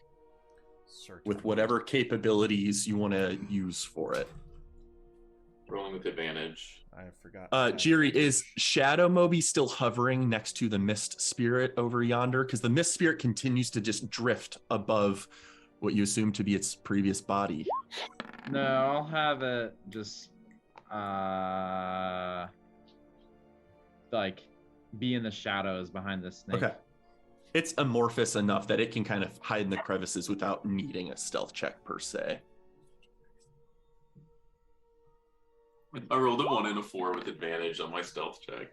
Yes, and if there's any final business to do here, like rolling hit dice for your short rest, filling any capabilities, restoring spell slots that happen during a short rest, go ahead and do those now. I also think this is a perfect time to go take a quick bio break before we dive into what is next. Or dive out of. Sure. Great. I did a bonus action. I saw.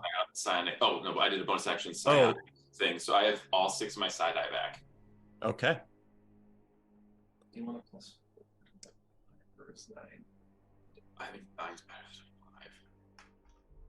Kurt, oh.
Forgive me if my chomping makes it onto mic. Not so far. In this commotion to get into our spots, could I have done a spell on myself before the stealth happened? Yeah. I would have cast False Life at 2nd level. Okay. And then, based on where you're located, and it looks like you got a 21 stealth, because you have a hood or boots that give you advantage from Elvenkind. Is that right? Boots, Elvenkind. Boots of Elvenkind, and then you have a cloak of protection or a ring of protection. Cloak. Okay. Boots of Elvenkind, 21. Just tell me where you're hiding, because right now you're kind of, from whatever comes out of the pool, I guess you are kind of behind a row of columns, so that actually plays. Okay. And same with Rome a little bit. If this will play, I was intending to hide essentially behind the corner of the wall, but if I can get a little bit further out using the columns, and perhaps as something like... I would say where you're located right now is the best, around the corner / in line with the columns. Any further out might be sus. So I'm going to roll a d4. +9. Love that.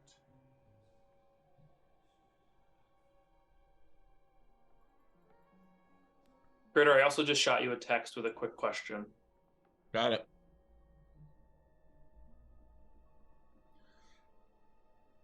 Also, I got very confused because I forgot that investiture is a real word, and not only pertaining to Cosmere.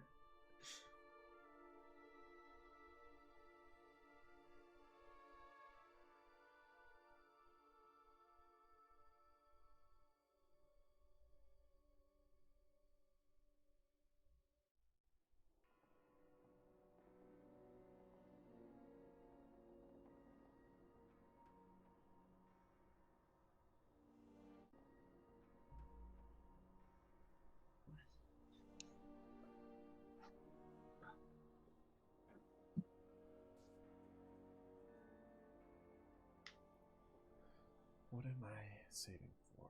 That's that.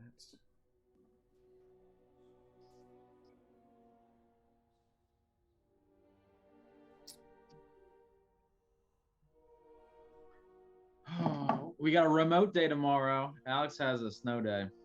Confirmed. Confirmed. Yep, confirmed. Nice. Very Remote nice. day schedule is really nice. It's like 5 30-minute classes, and basically I'm just gonna play like games with them. We're not gonna do anything, so it's gonna be a really good day. Mm-hmm. Tomorrow is my final day of paternity leave, and I'm extremely sad about it. Oh no! Wow. I got to go back to the office on Tuesday. Do you have like a lot of like work piled up? Is that like something you're? I've been worried checking. about? I've been checking my email a little bit just so not to be overwhelmed when I get back. And then it will be a kind of shitty, busy week, but my email was a little lighter over the past 3 weeks than usual. So like that did help a little bit. So it won't be fun going back, but I'll manage. How long does Mary have off? Another 2.5 months.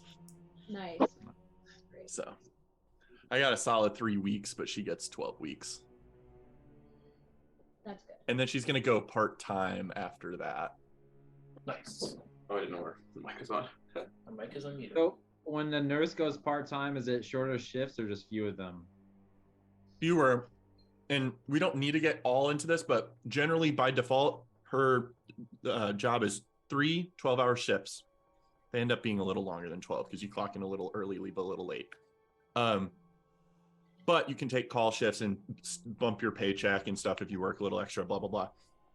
Going part-time, you do 2 12-hour shifts in a week.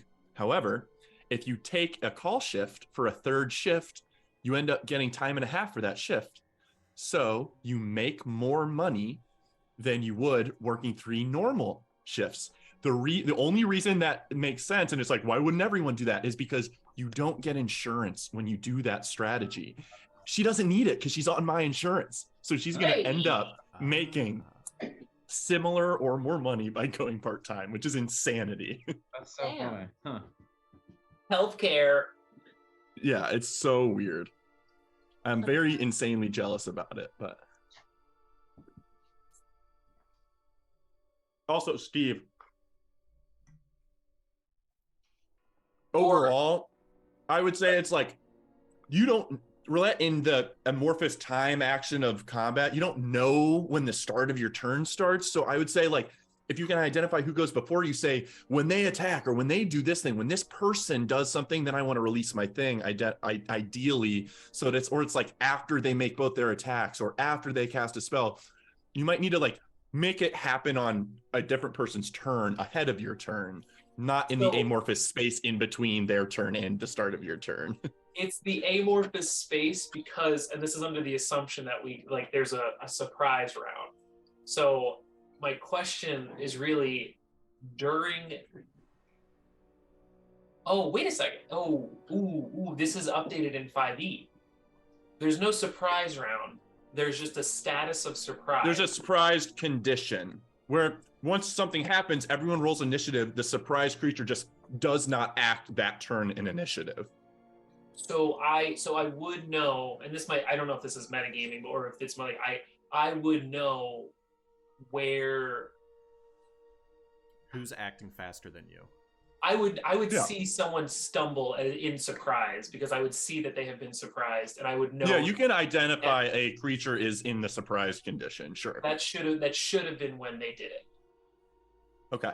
Yeah. Yeah. Okay. Yeah. Yeah. Okay. I'm curious to get to whatever you're planning. Steve's like, what's the boundaries of the rules and how close can I get to them? So I opened a tear in space-time. Roulette would. As Roulette would. Roulette jumps into the real world and is confronted by Steve.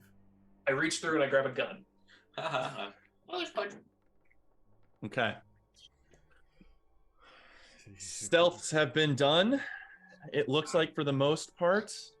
I do need Alfie to stealth if he hasn't.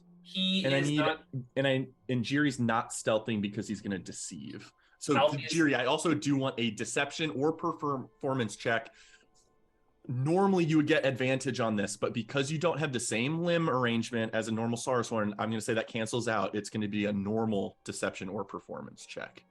Can I potentially lend advantage through a non-stealthy Alfie as laying in a pile of powered down shiny state?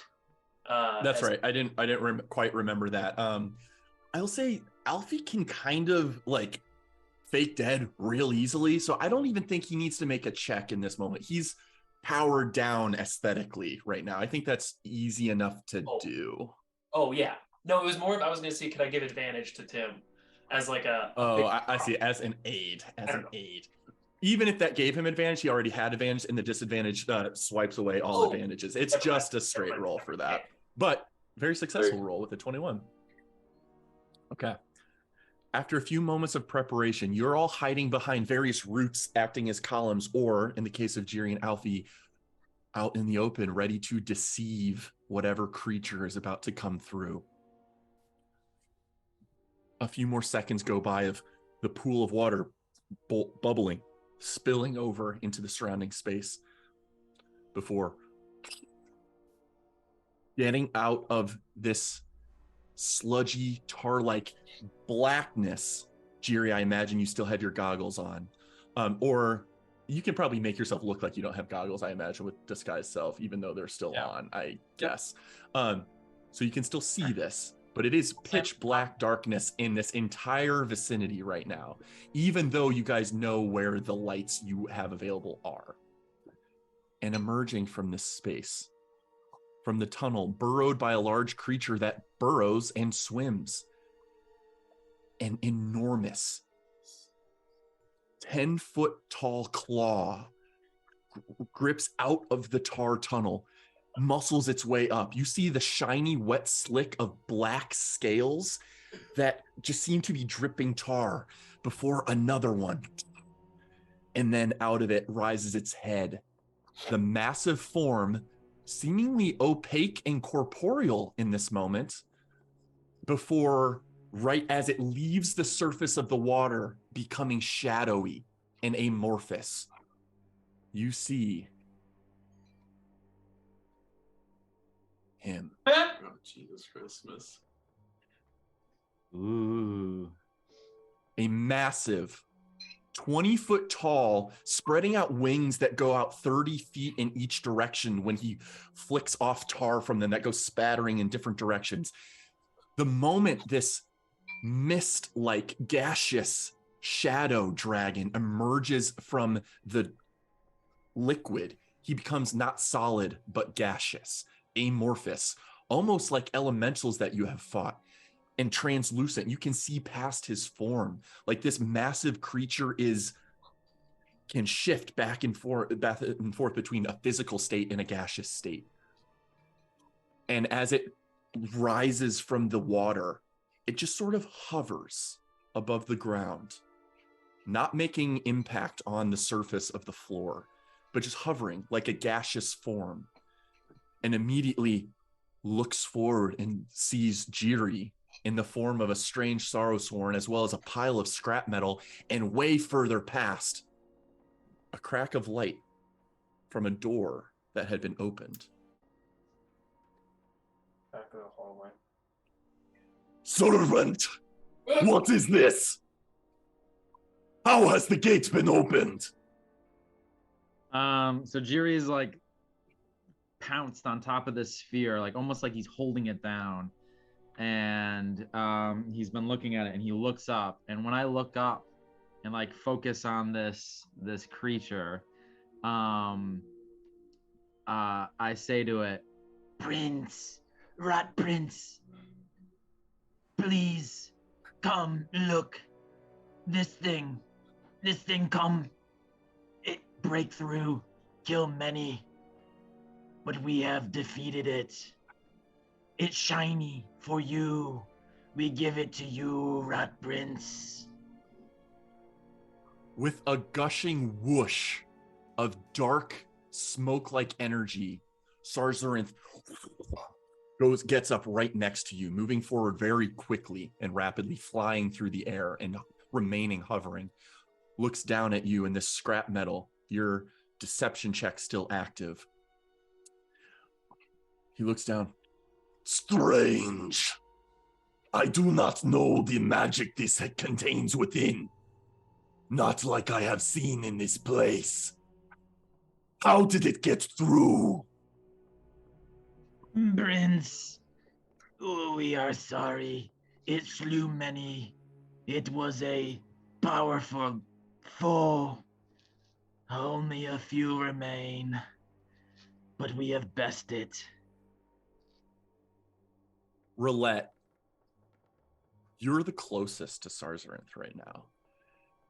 He has not seemingly noticed your presence with a rather good stealth roll. But you get some insight, as well as you, Jiri, and Alfie, just drifting off of every scale, translucent and visible in a physical form, although being incorporeal in his stance right now.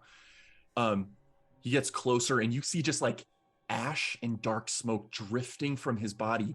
It's pitch black in here, and yet you can almost see a dimming of any ambient light making its way from the cracked doorway far behind you all.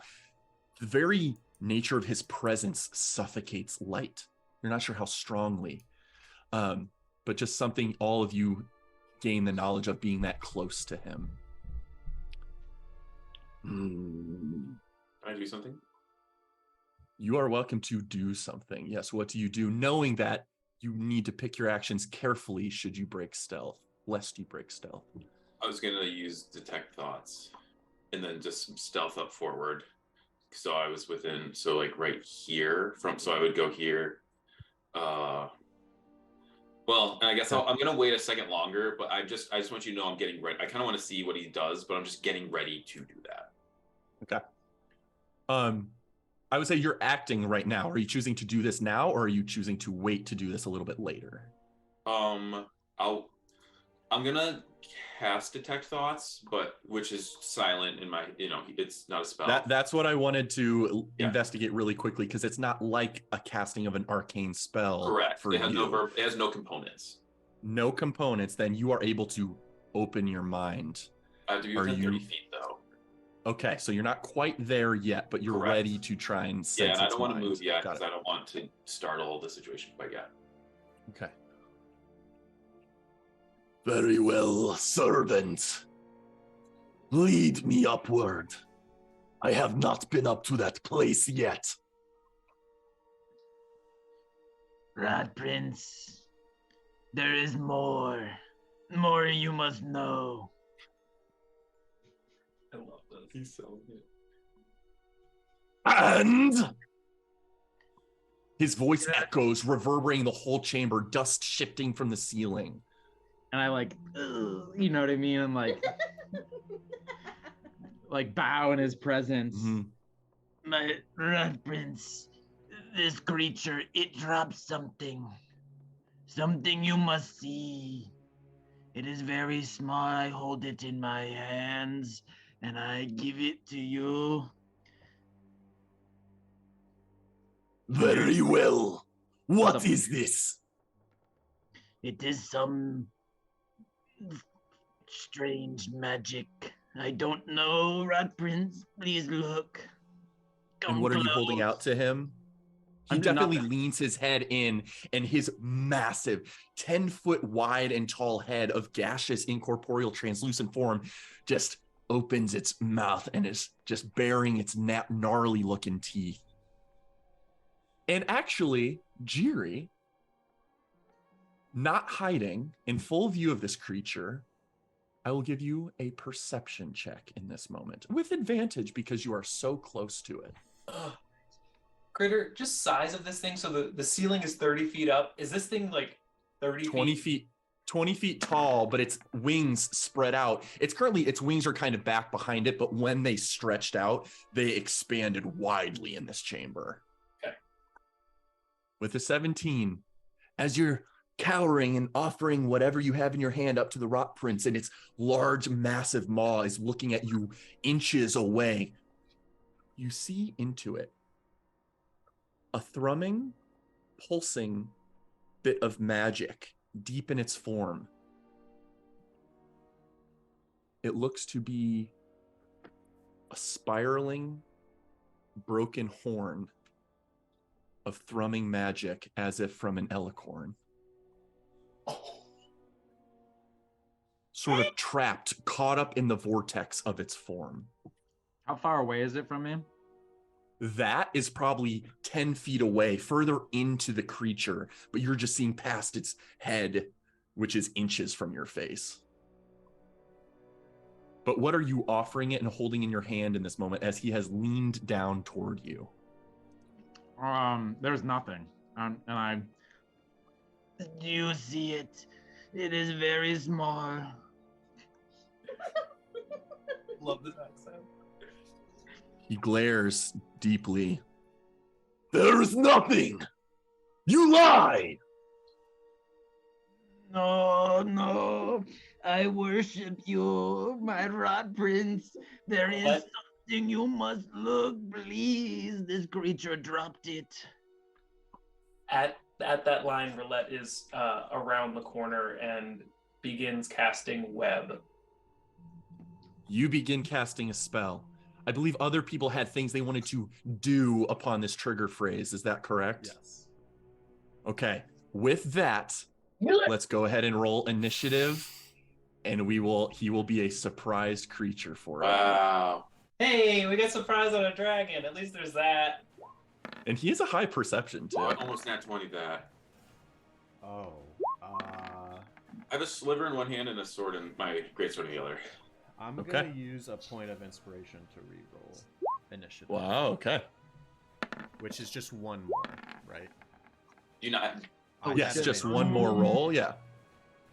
Yes, one additional roll, yes. I'll Aren't you? mark that off first. 20. Much better. 16 for Toby. Huh?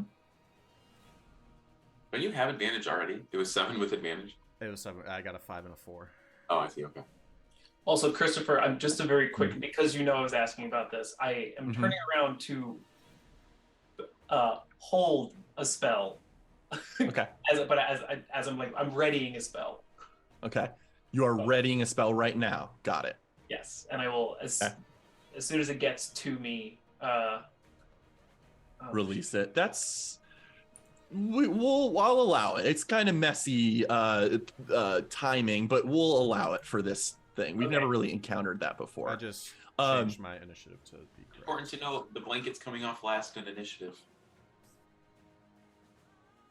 I will say with a surprise round, you all have rolled initiative. You can choose to reshuffle and trade your own initiatives around. Just for this surprise round? Just for any time moving forward, you surprise a creature or a group of creatures as a team, you can choose who uses whose initiative, but that will become your permanent initiative for the combat. So let me know if you guys want to look through the initiatives right now and determine who wants to move when. For example, Rome could trade her 22 to someone for their score. If there's a specific order you guys would prefer to act in this surprise. Oh, I would like to stay right where I am. Okay. And I don't know if you need to move my token because I updated it to be correct. Just caution to note, if you're doing an attack at it, I haven't pulled there's no light yet. So my thing is maybe depending on what you want to do, you guys might want me to go first earlier. I don't need it for myself, but if that's what you want to do, we should decide quickly. Does anyone need the light on for what they want to do? We don't know what the light does, but I think it'll just make him solid, so easier to hit. I would say that should be first. I don't know. Or if you had something you were going to do before and needed it to not be there. But... I don't need it for myself. I can't pull the blanket. If you do something, he's still got no light on him. So, does someone want to trade me theirs to make it first, or do you not care? I don't need it. Just if you want it. I don't need it for this round. Okay. Okay. Sounds like no trades at this time. So we will start with Rome. You all have heard Jiri's trigger phrase. You all are kind of acting simultaneously-ish, but Rome, you are technically the first to make a move. What are you doing? I will be casting Earthbind on the creature. Okay, what does it need to do?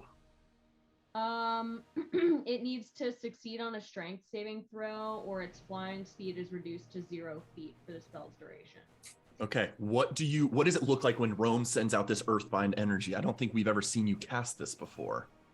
It's like wisps of like gold light that like kind of like twirl around the creature's limbs to keep it like steady. Kind of looks like a spider web, maybe. Okay, perfect. Beginning to enshrine Sarzarin's amorphous form like a globe of thin golden energy. It will make its strength saving throw. But we get moved in the initiative. Yes. Well, he has 19.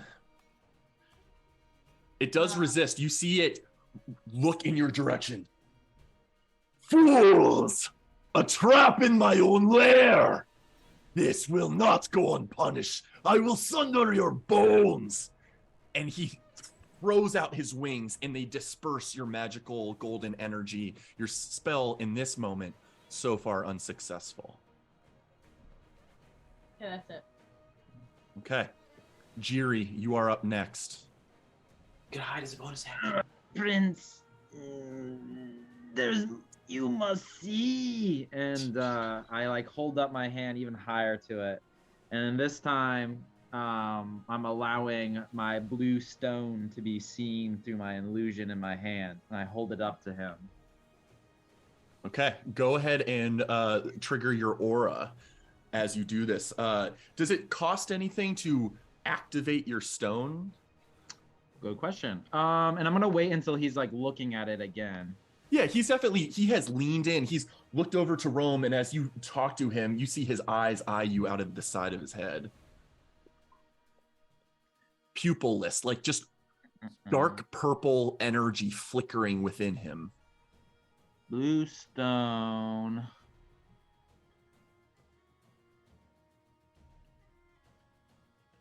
For some reason, the blue stone has the same description as a torch, so I don't know. Okay, you might have just added something custom. Well, for this or intents and purposes of this, we'll say it's just a free interaction to like trigger the light to emanate from the stone again, and you see him immediately recoil, almost steam coming off of his form as he begins to be less gaseous. As how far is the bright light from that? It is 20. Is it 20? Yeah. Okay, so it encapsulates most of his body, and you see his form turn not gaseous, but solid again, dripping black tar, shiny, slick scales of a very muscular black dragon directly in front of you, now in its physical state, being this close to bright light. And I'm gonna combo that with a bonus action to make it my my target. Okay. And I will attack it twice in the Okay. face. I'm hoping to like blind it and then like kind of making it seem as like my sword. I'm like kind of poking at it twice as part of the like Sure. magic of this item. You notice its sort of eyes, when it becomes corporeal and physical, it shrinks, like they're dilating, trying to shut out light and take in less. You know this light has had an intense effect on this, but it doesn't necessarily give your attacks advantage or anything like that per se. But go ahead and roll. More so, I'm trying to sell it as in like this stone or this object is what is like stabbing at him and attacking him, not me. This like. This Oh, sure, yeah, gotcha, yeah. You can certainly do that.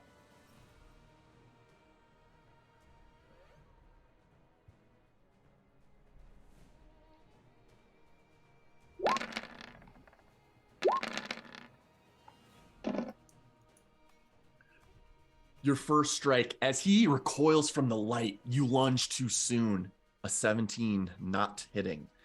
And you pull your sword back, and then you adapt, and you're able to injure him with your second swing.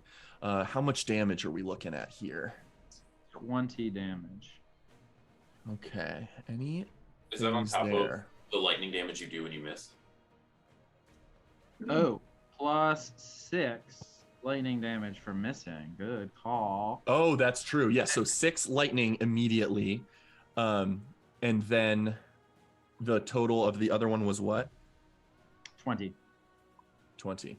And Got it's it. 16 magical slashing and 4 radiant. Or no, psychic? I think it's psychic. You see him begin to beat his wings, and darkness begins to swell from him, but he's too dazed to use a reaction at this time. Okay, and then I go back to like holding it up and like cowering and I say, Rat Prince, I told you it was dangerous. Please, you must get it away from me. It hurts me too. You will be the first I devour. Oh, eat me, please. And with that, will that conclude Jiri's turn? Yes. Roulette, you are up. It You will are be able to, my upon, turn. if you're, You oh, gotta- I didn't, for some reason it didn't descend correctly. Well, Because I I did had- it too before your inspiration. That's right. Yes, sorry. Toby Rama's turn first. Unless Roulette, you have an interest in going before me, because I'm willing to swap that. I just didn't want to be after him. Are you attacking him or are you doing status things? That's status things for me. Okay, then it doesn't matter. No, you can go before me. I am going to get my wings out as an action. And that is it. Wings out, action, no bonus action, movement, or otherwise. That's a great point. I will move. I do have that stone with me, but I will fly here, which is 15, and then I should be able to go another 20 feet. If I do it in a straight line, I would have gone that far, and I'm at 20 feet in the air. Okay. Sarzorinth sees your presence, then notices the elf over in the side, stepping out behind the pillar. I see. An ambush then. Very well. Good. Let us have at it.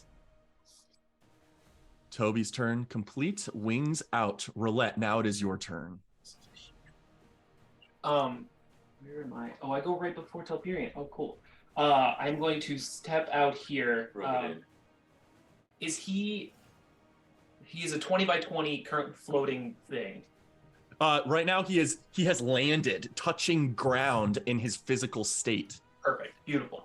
I am going to take out my, I don't even know what I called it, my little square thing that does enlarge reduce. But it's going to be, I'm going to dip it in another pocket and it's going to come out very wet and sticky. And I'm going to big rectangle and push it forward. And I'm casting web. And I'm specifically casting web from the corner of this pillar. I can't click. Shit. Literally, so because he's on the ground and because he is adjacent to two pillars that are exactly 20 feet apart, I am basically just going 20 feet up on the pillars and then 20 feet out into his body, in theory encapsulating his entire body in the 20-foot cube.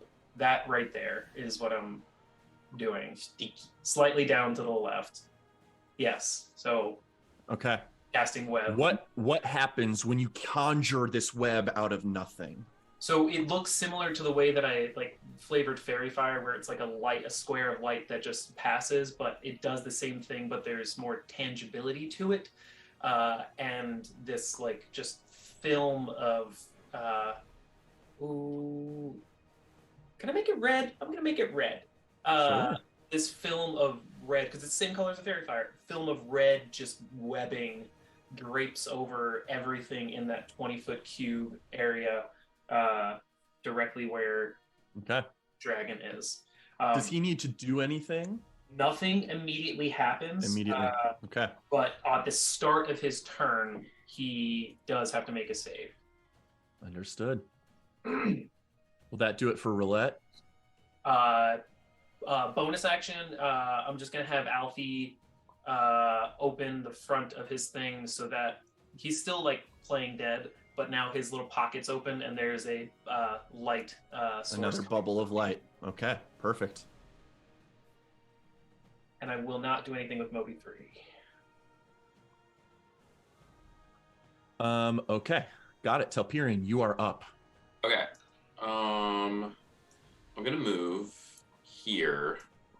And I'm 30 feet away. 1, 2, 3. That takes your full 30 feet of movement as you're stepping across this difficult terrain.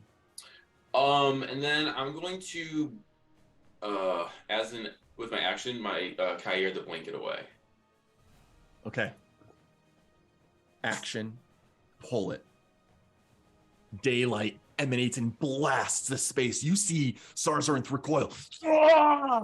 Steam pouring off of his scales, heavily affected by this bright, bright daylight that surrounds the entire space. Can we? And how is the illusory terrain working? So that's what I was going to say. Can we see this daylight at all? That's a good question. The way that I was understanding it is like we're tricked into thinking we cannot see it. But it was just like, Yeah, I mean, I want to reward the hallucinatory terrain because it's such a cool idea. The tricky thing is these aren't terrain. These are items that are like floating around or being used to do stuff. But I would say, sure, for the purposes of this, like he cannot see the source of the light, but light is generated in the space. All of you now don't have to rely on dark vision. Literally the walls are illuminated. You can see everything better, and it almost makes this place look more jarring. The dark, diminished tar slick, the ruined, dilapidated walls. Light is emanating from this place, but he cannot determine the source. He is just steaming in painful radiance. And then as a bonus action, what happened with the web? Did you do a save, or is he just in it? at the start of his turn, he has to make a save. Okay. He's currently just covered in Halloween type webbing. Okay. I'll just I'm gonna quick toss my sliver at him. Okay. Actually, I'm gonna drop the sliver and just do the javelin of lightning. Okay. Drop sliver, draw javelin, send it. Go ahead and roll. Yeah. All right, just regular attack. Yes. Unless there's something giving you advantage.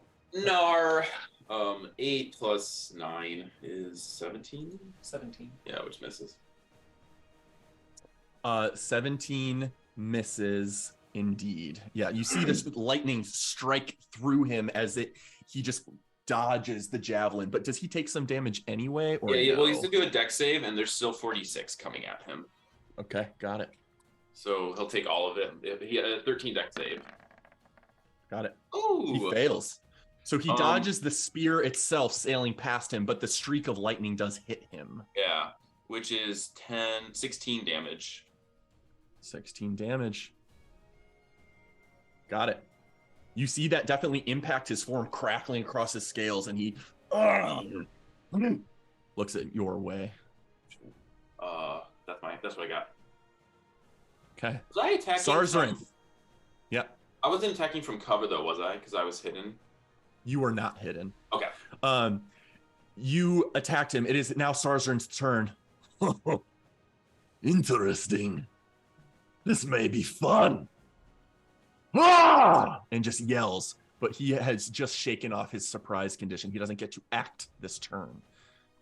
It is Rome's turn. Christopher, I need a dexterity save. Sure. Throw, I believe, against a 15.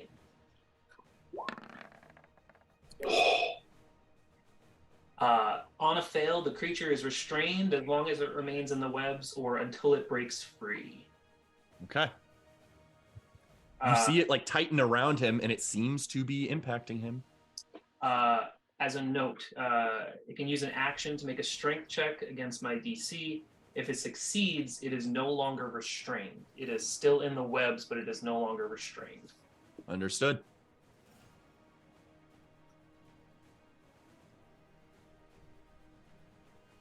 That's Rome's turn. And you guys are muted. Sorry, you guys are muted. I'm not hearing Alex. Whoops. Sorry. Rome is going to stay where she is and cast Fire Shield, the fire version of it, which Okay. 10 feet of bright light from her and then dim light after that. Very cool. Go ahead and give yourself an aura down below. If you double click on your thing, you can give yourself auras pretty easily. Perfect, and that's it. Okay, Fire Shield activated. Is that a concentration spell? No. Okay, got it. You have that on you.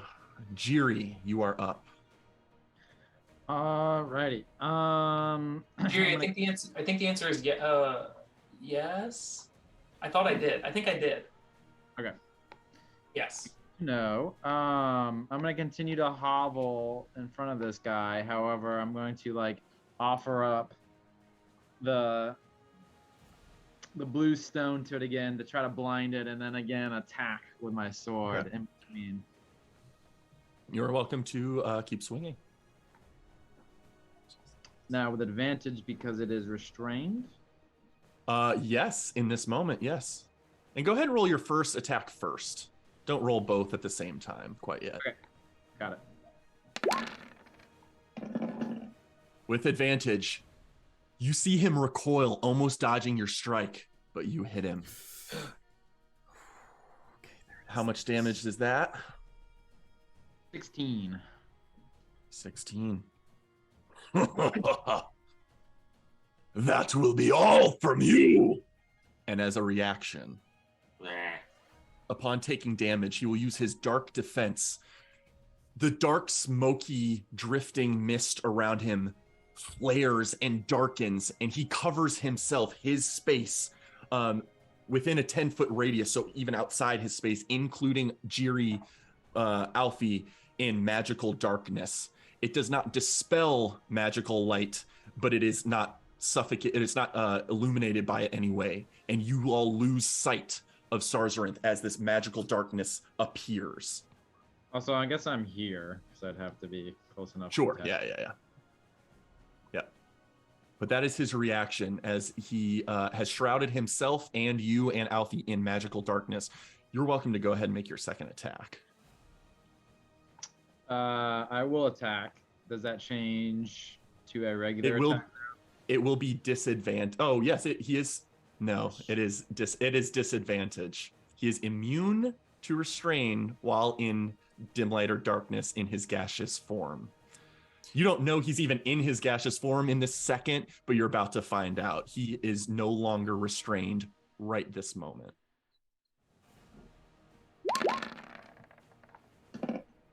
Damn. You swipe exactly where your first one hit, but it's like you were cutting through air. You did not seem to impact him. But some lightning still strikes him. With my other hand, I'm gonna uncork my decanter of endless water and just start spraying him with it, or attempting to. As a bonus action, because it was modified by roulette. Okay, does he need to do a thing there? Yes, he needs to make a save. Okay. I believe it is a strength save. Let me see. Where is it?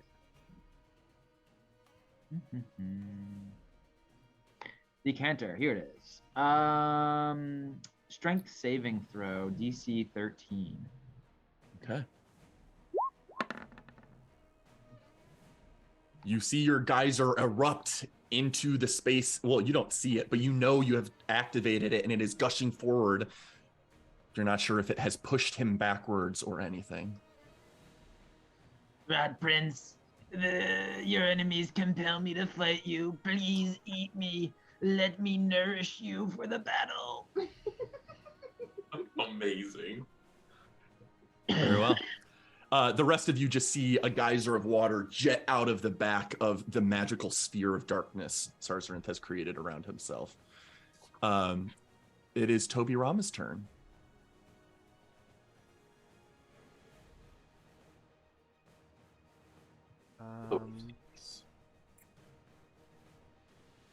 And that trait of his was not a spell.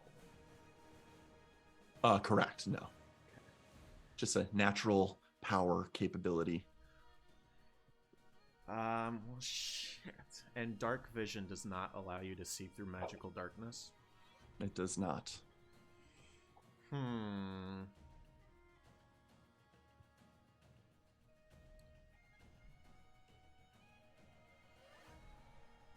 Then, creature you can see within range, creature you can see within range, creature you can see within range. Light. Okay. So I am going to hold There we my go, that'll action help. Okay. to use Path to the Grave. I'm Trigger holding, being. before I'm ready to go again. So like the next time. So Jiri effectively is- on Jiri's turn. at the end of Jiri's turn. Okay, after Jiri attacks or something. After Jiri acts. Yes. Okay. And Perfect. I will move. Still flying 20 feet in the air. Still 20 feet in the air.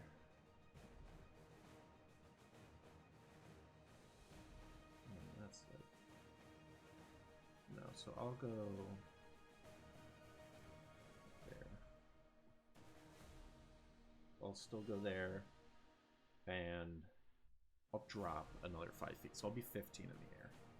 Okay. Very well. Action held. Anything for bonus? Nope. Okay. Roulette, you are up. Okay.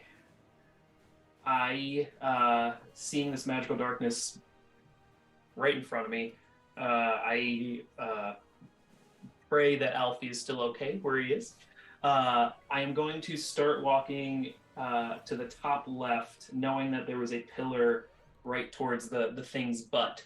And I'm going to just walk until I walk into it, and then turn essentially enough degrees so that I know that the thing is right in front of me. Sure. And as I'm walking, I am going to be taking deep breaths and focusing some energy down my arm into my hand. And I am going to close my eyes, which doesn't feel any different because I'm in magical darkness, and I am going to cast in a 15-foot cone up and directly in front of me, burning hands. Ooh. Go ahead and roll So- your damage. He will try and. Is it a dex save? So there's a couple of things here. Okay. So yes, burning hands is it's 3d6 against a dexterity saving throw, and it's just 3d6 damage. Okay. Let me check to see if there's anything else he needs to do here. I think that'll do it. 9. He did roll a 15. Is that a success? That is my DC. Yes. Okay. So he he will takes take half of that. less damage. So 4. But And you don't necessarily know this yet, but yes, what else are you saying? the stuff that I use to make my web spell is flammable. And Oh, yes. any 5-foot square of web that catches fire burns up and around. Very nice. And- Very nice. If a creature starts their space in one of those 5-foot space squares, they take 2d4 damage. Ooh. With a 15-foot cone, I believe. I think that's going to get 6, or I'll give you 7 squares that will happen. Okay, so that's 7 on the first level. How high up does a cone go? It's 15 feet at the mouth of it, so it's like a lot. The only thing I have curiosity is when you're using web on the ground, it covers a 20 foot by 20 foot square of thin surface level stuff. I don't think it occupies a 20 by 20 cube of constant thick web. Hold on. Oh, the No, amount of it's a 20-foot cube. the amount of geometry. Okay. Okay. It's 20 by 20 by 20. I definitely know it says cube, so I guess this will work the way it's intended for and sure. The reason I picked the pillars is because it says specifically it needs to be anchored by pillars and other high points, otherwise it collapses. Yeah, yeah. Good point. Um, Level 5. That's a fucking lot of cubes. Yeah. Really well done. Point of inspiration for this ingenious interaction with the space. He's roulette. So it's more of I went into this specifically knowing that I'm doing a 15-foot cone up into the at Yep. a huge, gigantic creature, and I want to Sure. get as many squares as possible. So Yeah. you tell me the number of squares, and I will multiply it by 2d4. Sure. 1, 2, 3, 4. 1, 2, 3, 4. 1, 2, 3, 4. 1, 2, 3, 4. We think 7 times 4, but at an angle. Jesus. I'll let this proc 20 times. There's going to be 20 blocks of 5 by 5 squares that this is going to proc. So the damage he takes here, for reasons not necessarily known to you, are fairly minimal. But this damage upon the web's burning will proc 20 times. When that needs to trigger, will you let me know when it's like his turn or whatever? If he starts his turn in a burning web, Okay. yeah. Okay. Sounds good. Bonus action.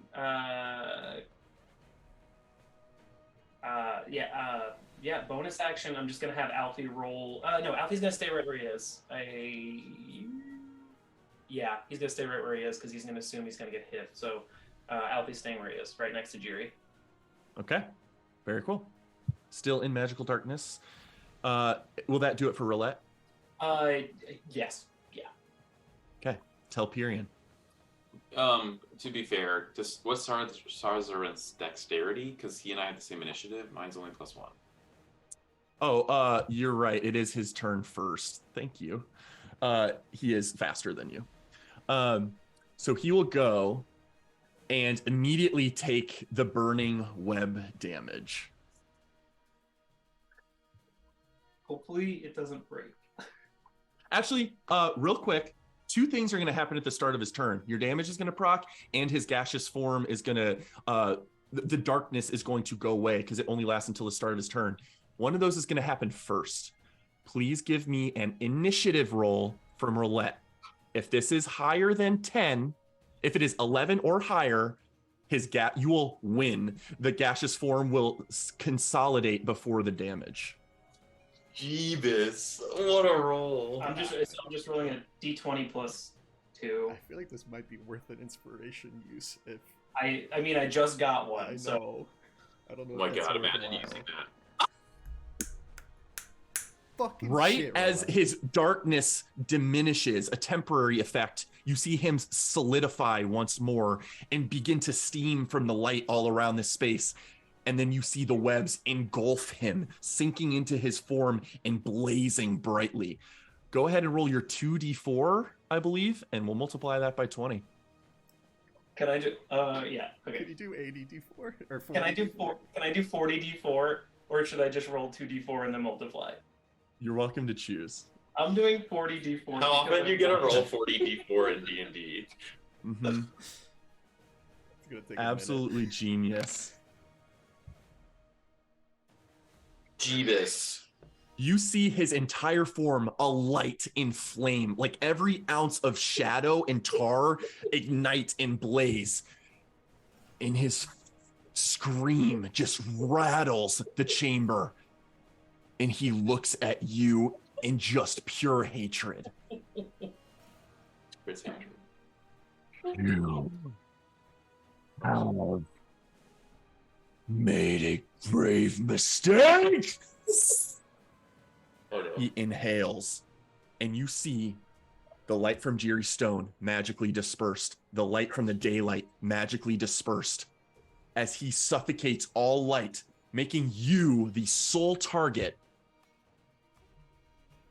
of his blackout breath. Ooh, fuck. I need you to please roll a Constitution saving throw, Roulette. At advantage because of my wormhide breastplate. Oh, fuck. Is Roulette in darkness now? As this The blackout breath, the inhalation extinguishes light. The exhalation is this dark torrent of shadowy, acrid, necrotic acid cloud. It doesn't linger in magical darkness, but yes, Roulette doesn't necessarily. Oh no, she does see this happen because his magical darkness had gone away. I, as a reaction, I'm going to press my mark hand to my breastplate, remembering that I have I am strong against these creatures. I am meant, the wearer of this is meant to fight creatures like this, and bump that to a 19. For a flash of genius, Flash of genius. Yes, yeah. you will succeed, taking half the damage. Looks like 11 necrotic damage and 10 acid damage for a total of 21 damage to you. And is web a concentration spell? I don't believe so. I mean, it's burning away anyway. I just think some of the squares weren't necessarily affected. but it is concentration. So I will make another thing. Oh, You- Hold on, Again I'm at gonna take- advantage because it's a. I'm gonna it's a help you. concentration. I'm gonna use a shield on her. Oh, for some of the damage. does that work on any time a thing receives damage, or is it an Yeah. attack roll based thing? Is it any damage? Okay, go for it. Okay. So I'm gonna give you. I roll a 5, 6. You get 8 damage off that. Critter, can you just give me a Okay. final number for how much damage I took? 13. Thank you. So you just need the 10. As necrotic, flesh-eating cloud vapor just like peels away and rots your skin, but you steel yourself against it. A 10 will not succeed. Why? Half Oh, the half no. half the damage of the effect you received. Oh, 13. He reduced it to 13. That's right. So you meet the minimum of 10, so you do hang on to your web. There's some web hanging up above. Perfect. Yeah, sorry about that. I was fixed on the 21 I We're had told good, you. we're Yes, good. 13, you're good. That will do it for Sarzarinth's turn. It is Telperian's turn. Okay. I couldn't make my turn decisions because I had to see how all this resolved. So is he stayed in the same location? Yes, he did. He's currently restrained and Yes. didn't use his action to break free from it. Okay. I have a question for you.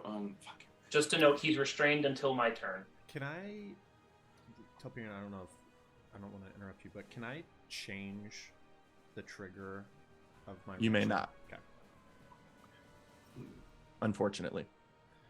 Because otherwise you could just trigger it whenever it was convenient for you. Yeah. You announcing a trigger is what your character's looking for in the moment. Evading reading his mind, so I can link to him even if he's in darkness. Okay. I'm gonna use my. And again, action. he's a dark creature, but he is not in magical darkness right now. Yeah, I have a rules question, and I kind of want to ask before I waste my action on it. Sure, go for it. I want to. So as part of my detect thoughts, I can use my action to sense like where someone is, and then once I've like made that connection, I know where they are and what they're thinking. So like if they're invisible after, they're like in darkness after that, and I can still. I think you would know where to target, but it's not like they don't benefit from their invisibility. Okay, then I'm just going to use my bonus action on my boots. So I'm gonna turn on. So, and this is a curious question too. I'm gonna use my bonus action and cast my Chardalon Stride. So fire comes out of my boots, and I'm just kind of curious how that interacts with the space that I'm standing on. It doesn't like ignite the tar. Okay. Just want to make sure of that. You maybe see it steam a little bit, but cool. Spells, and then here's a Chardalon Stride. Okay. So that's just, I mean, they just wanted to put the spell description in there. I'm going to, and is it restrained anymore now that the stuff's been burned? It is. You see the back half of it that wasn't burned away is still restrained in webbing. Okay. So my speed is 55. And I think between jumping, like, I think I can get there easily. With a simple jump, you can clear all the difficult terrain really easily. Okay. So I'm going to jump because of your boots. And then swing twice with advantage per restraint with my greatsword. Correct. Okay. And then bonus action was to ignite those. All right, first attack roll. And this is with a +9. Nat 20. Okay, go ahead and roll damage, and then we'll do a thing before you roll your second attack. Okay, I definitely remember how to roll damage. So I'm going to do 4d6s. So 4d6s per... Okay, and I'll do those in 2 pairs. And then I also will do 2d8s because I'll side strike it. So I'll get my d8. I will start counting. Okay, so I'm doing the d8s first. So that was 2 3s on that, and that's +3. So that's gonna be 9 force. Okay, 9 force. Got it. Yeah, and then the first 2d6s. Reroll the 2. So 5 and 4. Plus another 2d6s, another 6 and a 4, and then that's plus 5 damage. So 15, 20, 24, right? Yeah. 33 total. They're including the force damage from previously. Yeah. Yeah. You cut where do you cut into this beast? I'm going right under its throat, like at this jaw. Okay. It had just looked toward Roulette, exhaling this cloud vapor of acidic tar that just like sloshed against Roulette and peeled back her skin. And when its neck is exposed, you took the opportunity to rush in and slice at its neck. You carve pretty meatily into it. Immediately, as it takes damage, it will once more use its dark defense reaction, shrouding itself in magical darkness. Clever! I will need to decide which of you to pick apart first. Can he do a strength save against my 14 to see if he goes prone from my side strike? Yep. Just to get him prone and restraint, if possible. Yeah, he gets it. You feel, as soon as you hit him, your sword's still in his neck and the darkness takes place. His form mutates into shifting gaseous vapor, seemingly immune to prone and restrain anyway. Fair. And then since I started, I'll just go with a backswing to try to do it again. Okay. Is this a disadvantage or neutral? Yeah, disadvantage. He's no longer restrained and unsafe. Rolling 2 and die again. 9 plus 9 is 18. That will hit. The +1 sword! Okay, so this will be a little more tame of a roll. Rerolling a 2. A 6 and a 5. 16. 6 and a 16. No, I'm sorry, just 16 16 total. Or yeah, 16 total. Got it. You got it. And then I'm gonna. Okay. I think I spent some because I hopped 25. I'm just gonna hop 10 feet away. Just to put a little bit of distance there. Okay. As soon as you leave his space, he will look at you, wishing he could have used his reaction on you. That's what I was hoping for. All right, that's my turn. I'll use my free object interaction to grab another sliver, or to grab my sliver off the ground as I ran past it, and I just have a sliver. Okay. And that's all. At the end of your turn, Sarzarinth will use a villain action. Blood of the Earth. Let me make this size the right size. 10 feet of a point. Right there. Copy. Paste. Sarzarinth yells, his scream making the whole chamber shake and break.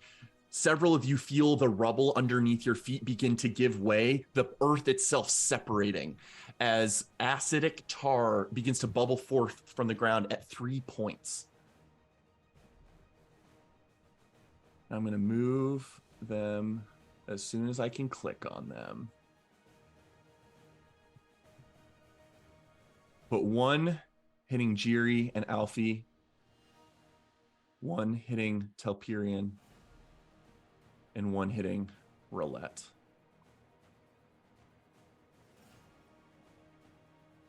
I need those creatures to please go ahead and make a dexterity saving throw for me. Jiri, you got a +1 from me. And I got the fire damage, Telperion, thank you. Gee. Yeesh. Roulette. The bubbling acidic tar from under you deals...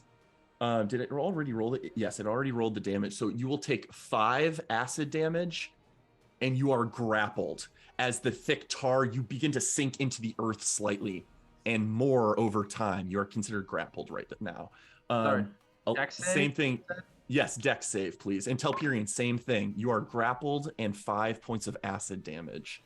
Jiri, you quickly feel the earth from beneath you start to give way, and you jump out of it before sinking. You're still in your space functionally, but you are not grappled, and you only take 2 acid damage. That's for Alfie. And Alfie is the same way. Hops out of the caving in floor, but taking 2 acid damage. Got it. And that was the end of Telperion's turn. Rome, it is your turn. Rome is going to be polymorphing into a Tyrannosaurus Rex. Okay. Yeah. I do apologize that I don't have the T-Rex form, but I'll... That is totally fine. But at any rate, the ground cracks open, the bones rise up from the earth and like reassemble into a skeleton that's dripping in like tar and like crude oil, which is lit on fire, by the way, because of the fire shield. And I will be moving here. Okay. Are you Action to conjure your fire shield and moving. What size are you? Are you a 15 by 15? Yeah, I'm a 15 by 15. Damn. And it also, can I put the aura back on that? Absolutely. Yeah, go ahead and click on. You should have control of that form, so go ahead and put the aura on. And that is all. I don't Okay. believe I can Does the fire shield affect Sarzarinth when you move closer to him right now? No, just besides the fact that the fire shield it emits bright light in that 10 Light, foot yep. radius. It's Got it. only when he attacks me that it will give him damage. Understood. Jiri, it will be your turn. Still within magical darkness, newly conjured from Sarzarinth, crumbling ground beneath you, but you were able to jump out of it. So I can move, right? Correct. It is still difficult terrain, but yes. Okay, so 10, 20, and then am I able to... Would this be considered flanking with roulette? It's close enough, sure. Okay. So I'll just move to the side here, and Except, I'm gonna ask you to make a perception check really quick. Okay. The DC for this will be 15. in line with the magical darkness. Okay, you do. So you can hear Roulette's position as she's moving around there, so you know where to flank with her. Otherwise, you wouldn't have known to position yourself there, but you did well in the perception check. So Gotcha. So then this would be, is he still like in cloud form? You think so because you're all in magical darkness in this moment. So then roll normally then. Correct. Yeah, advantage and disadvantage will cancel. God. Nat 20. There we go. Wow. There we Yeah, go ahead and give me a total in here somewhere. Holy shit. I don't know. Hold on a second. I think it's 18 damage. Where's the extra D10? That's so confusing. Hold on a second. I think I the don't know. D10 was You a worked through two. that. The D10 was Telperion, did you end up rolling Oh, two yeah, attacks or did you just roll one attack? I was supposed to do a second one. No, I hit on the second one anyway because I rolled 2 and one of them. So I did hit on the second. 18. Okay. Yeah, that's where I rolled a 16. Oh, damage. that's right. Yeah, I got the 16. I remember that now. Yep. It's just an 18. Nothing special. Telperion, just something of note, that 16, when you cut into him the first time physical, the second swipe felt like you did less damage because you swiped through a shadowy form. Sounds good.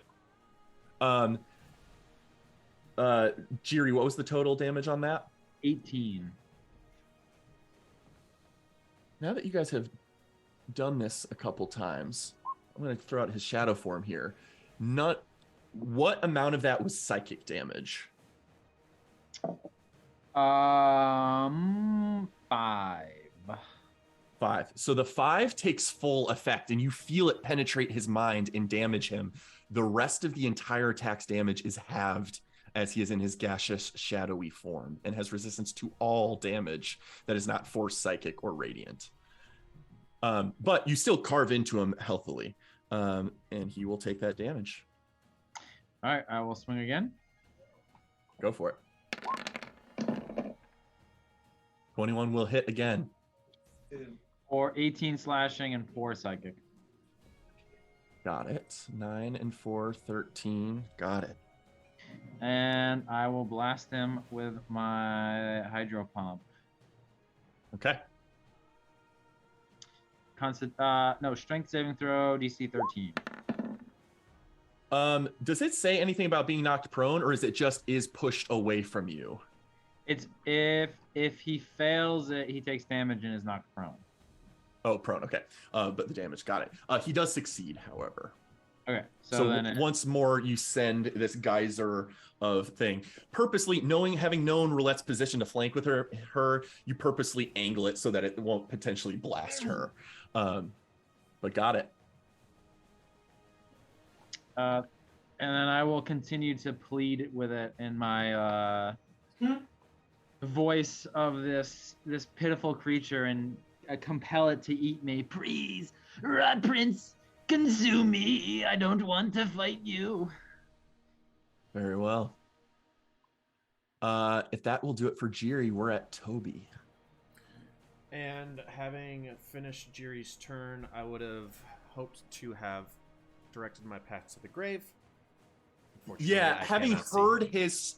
Yeah, I was going to say, if you had heard his attacks, you could have released your trigger. If it requires sight, you knew where he was. I'll give you a chance here to hit, should you choose to still release your channel divinity. It's going to be expended anyway. Yeah, I will attempt Okay. to, but yeah. So I would like to, it's not going to be very favorable, but it is a chance.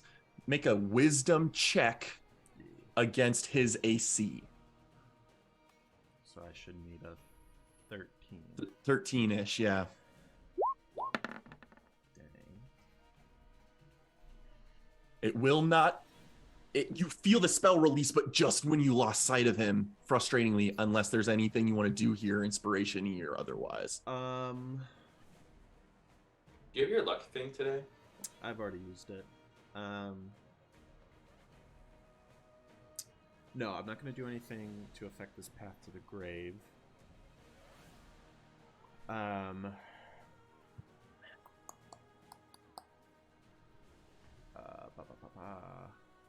You do hear, as you release it, What was that? You're not sure why there was some sort of response to that magic, but Okay. So I'm going to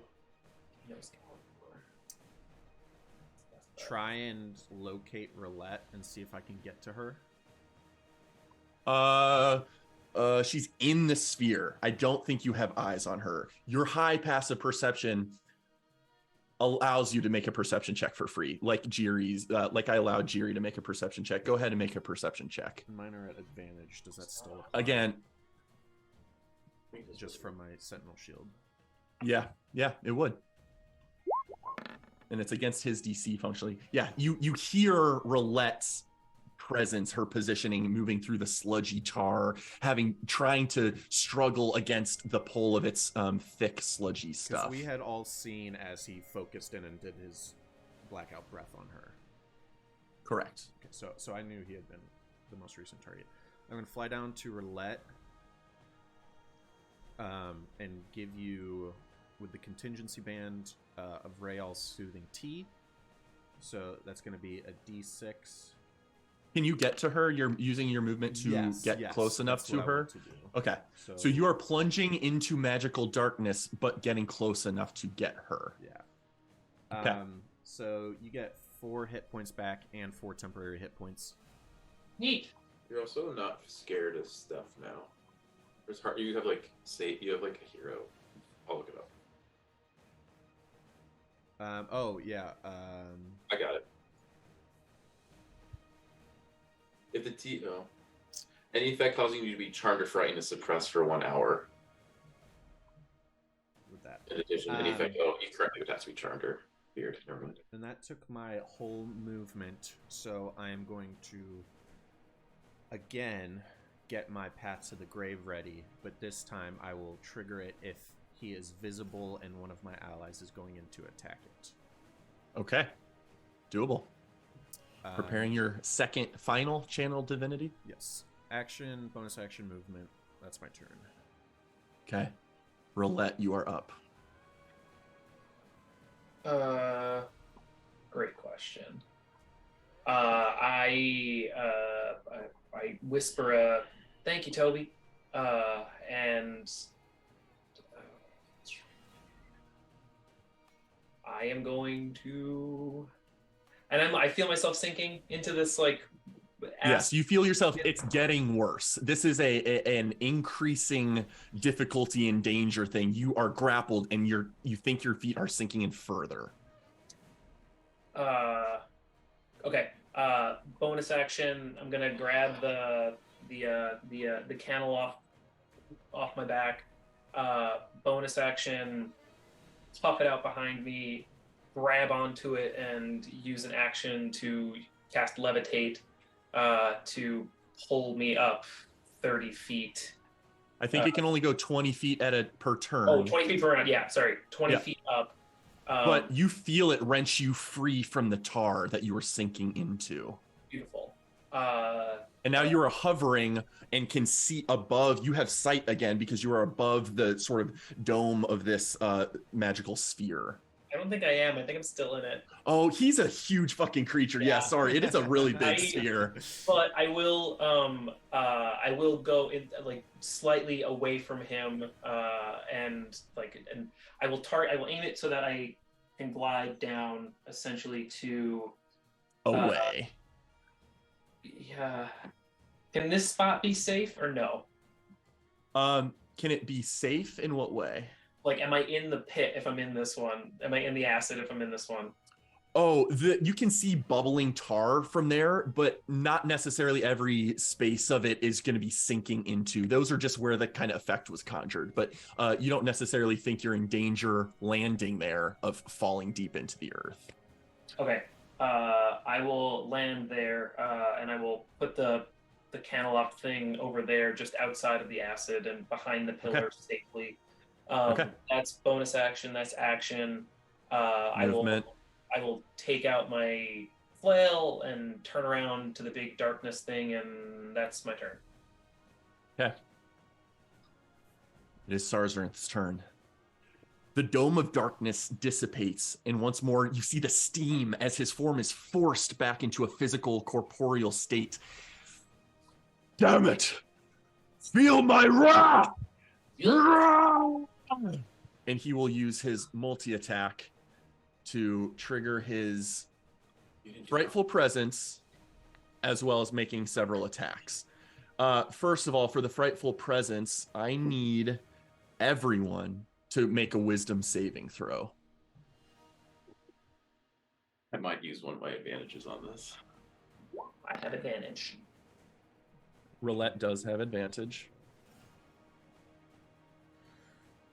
Almost 17. I'm gonna use an inspiration on that. My last one. To not roll a 1. 14. Okay.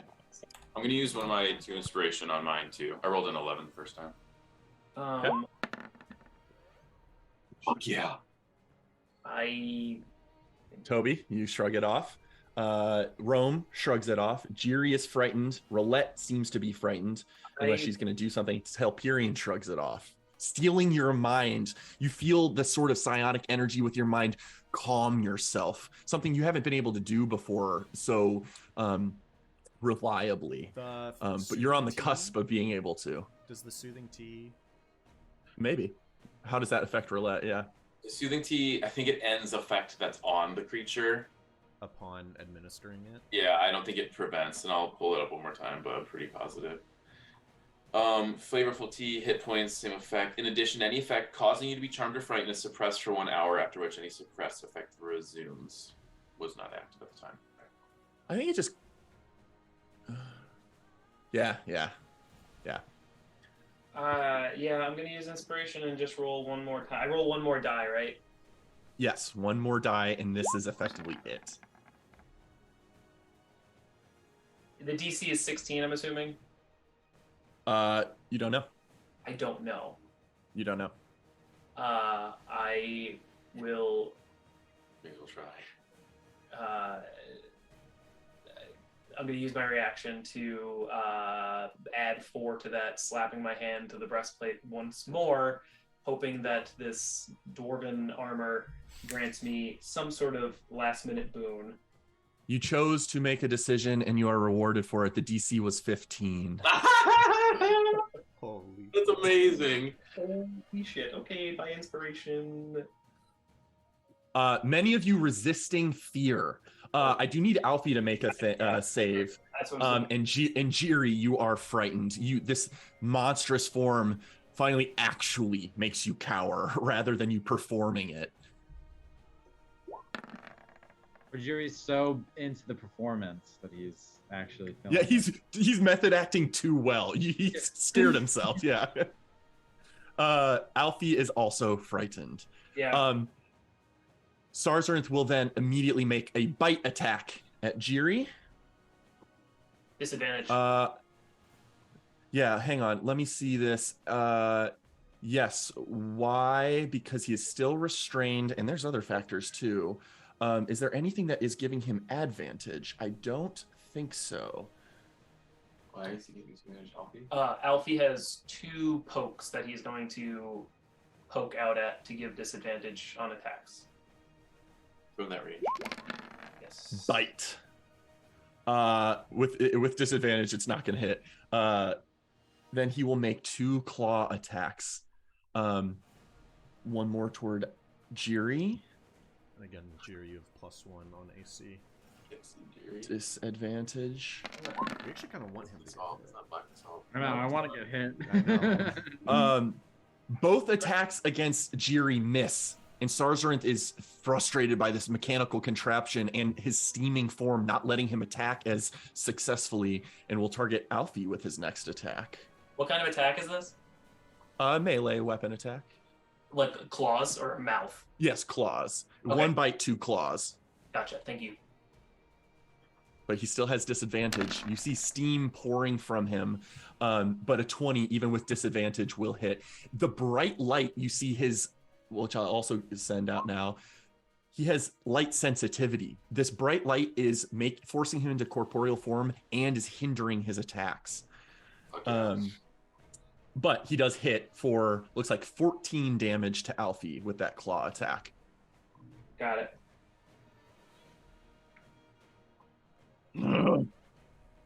You actually see him look around in a momentary moment of fear as his wings beat and he leaps backward closer toward the tunnel.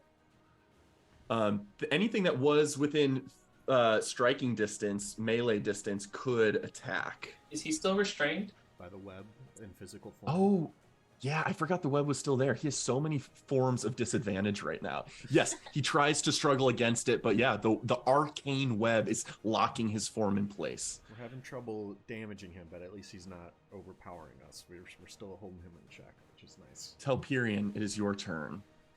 Yeah, I have a table level decision I want to mention real quick. I am a really privileged position right now because every time I start my turn, I can attack without his thing on. Should I not do that so we can let Rome take a swing, who's polymorphed, and won't then do it at disadvantage? I could hold Now that I see him, I'm waiting till one of us goes to attack him to double whatever damage happens. Yeah, so that's a call you need to make, Telperion, effectively. I am grappled, so there's a couple different things that can. Yes. Okay. I'm going to first use my action to try to. I'll just use my action to try to break the grapple on me. Okay. Go ahead and make a strength check. Grappled. You can make an athletics check for this. Yeah, you're allowed to use athletics to break a grapple. 15 plus 8, 23. Yes, you pull your feet free from it, and once more see the burning flames of Ashardalon stride again. I'll step there. Okay. Okay. So that was my action. And then my bonus action. I don't want to do anything. Does anyone need to be moved or pushed or anything? I yell out to the crew. What do you want, Tim? I have to move away from him anyways, so if you move me 5 feet away, he can't take an opportunity attack against me. Push you 5 feet away. You sort of see Sarzarinth snapping and clawing toward Jiri and Alfie, and you're able to get Jiri out of the way. Certainly can push him back. Wonderful. That's an action. That's a bonus action. I guess I'm also going to hop. I'll just move here, and then I think I can. Oh, I'm just gonna pivot over here. Wait, which way did you push me? This way or this way? Yeah, I push you right 2, here. 3. Okay, got it. I could have done that as a hop or something if needed. Okay, and then I'm going to. Yeah, I'll wait to. No, you know what? I'm gonna do something weird. I'm gonna do a bonus. I'm gonna actions. How's he looking? What's his disposition? It's hard to gauge, but you, in his current physical form, you see a bunch of tar gushing from various wounds you guys have done to him. You're not sure the capabilities of this creature, but you guys have done some serious damage to it. I'm gonna. Okay. Should I action search to read his mind? Is the question. I'm gonna wait. I'll just hold there. Okay. At the end of your turn. Frustrating, but not impossible. Feel my form! And Sarzarinth will transmute into a gaseous state and split into 4 motes of gas that disperse into 4 different locations. His normal form disappearing. Mini dragons. In the form of many hounds, shadowy, grim, dark figures fly out and immediately make an attack as he uses his Wicked Hunger villain action. Summoning from his form, transmuting his form magically into 4 different hounds of ill omen that immediately attack and could, again, on the beginning of his turn. Let's do this one. Okay, one attacks at Toby Rama. Sure. Attack number 1, miss. Attack number 2, that'll hit. 6, Are they each? Oh, then that'll be. and your 3. hit point. Oh, yes, it will be. And your hit point maximum is reduced by 3. Next one at roulette. Multi-attack. Natural 20 for 16 I'm with damage. I'm gonna choose to not use my reaction on Path to the Grave. Wait, no. I think I would you say are- you can abandon a held action to use a different reaction if you want. only 8. It's But only I'm not going to, because I Okay. was afraid of Big Dragon, but I realized it's now Hounds. Okay. Roulette, you take 16 damage and your hit point maximum is reduced by 16. As well as one more attack on you. Wait, yeah, Is it reduced by the total or half the damage? the total. Unless it says half the damage. You did half. You did half for. I have resistance. to No, necrotic he has damage. resistance to necrotic, so he took less. It is reduced by an damage equal. Then another 23 for 6 more necrotic damage to you, Roulette, and your hit points are reduced by a further 6. Okay, so Can I- 22? I'm gonna shield her for one of these hits. What's your range on shield? Okay. You're 30. Okay. All right. Yeah, you can so- see her. Can I do the first one? You're welcome to Doesn't this time. matter. In the future, I might require that a little bit more. Okay. Okay. 5. So you get shielded from 5. We'll say it from the Okay. second one, the most recent. So you take 1 extra necrotic damage. Your hit points only reduced by 1 for the second attack. Okay, Shield 2 against reactivates around you. Telperion. As soon as Telperion, you look over to shield Roulette, you're getting attacked from behind.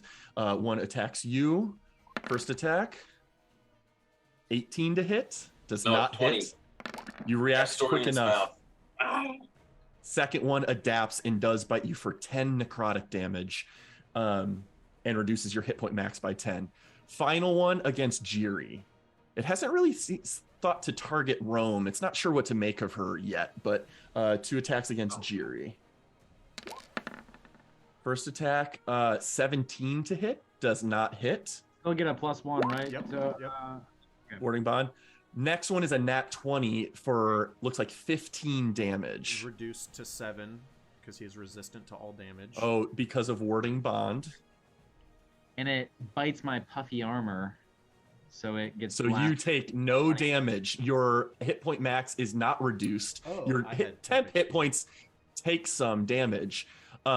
And I don't think Toby Rama takes any damage because this is temporary hit points being injured, not actual hit points. Let me read it. I also wouldn't have because I also had temporary hit points up on mine. Okay. So the second one does hit and is blasted with searing hot steam for how much damage, Tim? 20 damage. 20 damage. Got it. You see that steam immediately mostly disperse the form of this shadowy hound-like creature. It's not dead, but it's wounded heavily. The wording on warding bond is when my warded creature takes damage. Would that be counted as taking damage? No, he did not take damage. The temporary hit points absorbed the damage. Awesome. That is it for the Hounds of Ill Omen that act on Sarzarant's turn as well as his villain action. That's it for them. Rome, I believe you are up. Or I'm sorry, Telperion's up. Sarzarant had gone before. Wait, It was after Who just Telperion's went? turn. it was after his villain Telperion's turn. action. Yes, it was after Telperion's turn. Thank you. Yeah, Tim, what you got? Can I roll initiative for Shadow Movie? You absolutely may. Yes. Well, then. 7. Okay. Okay. Functionally, he could go right now. All right. I'll have him just flank in behind this. He's got a movement speed of 50 behind the Hound of Very Ill cool. Omen and attack it Okay. with advantage. Okay. Go for the attack with advantage.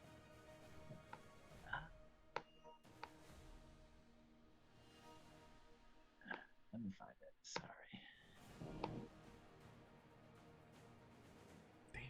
Ba-ba-da-bum, bum, bum, bum, bum, ba-ba-da-bum. Definitely hits. Go ahead and roll damage. 6. Okay. So can't believe that web fire combo. 10. The what does it look like when Shadow Moby damages a creature with this necrotic essence? Again, it's like a Dementor's kiss. So he kind of comes Right. up behind it and is like sucking his life You see force. the creature resist it. It is not immune, but it is resistant to necrotic damage, and it's going to take half the damage. But it does take some damage, and this was heavily wounded. It looks like it's barely scraps of vapor shadow right now clinging to life. And it must make a DC 10 Constitution saving throw. Okay. Constitution. I know, I'm going to get to that in a second. 11 probably does not succeed. DC 10, so it does succeed. Oh, okay. For the Spectre. Got it. It's not a Jiri thing. Okay. MK, what you got? All of this has been happening in daylight. Do these hounds also suffer from being in daylight? They do not. This is a different type of creature, technically. Stuff, so that's almost nicer, but... Yeah, they do not have the same physicality of Sarzarinth himself. But Jiri, you have Shadow Moby has come out and attacked. That hound looks very bad and ready to be dispersed entirely. I think now it is Rome's turn, unless the Spectre has like a multi-attack or anything. No, I'm done. Okay. Rome, you are up. Mush. I am going to use my bite attack on this guy right here. Okay, go ahead and roll it. Your large, bony, acidic sulfur tar pit dino rising from it, dripping in acidic tar. Lean down and bite. I will let loose the Path to the Grave, so this thing will receive extra damage. You see. That's big time dead.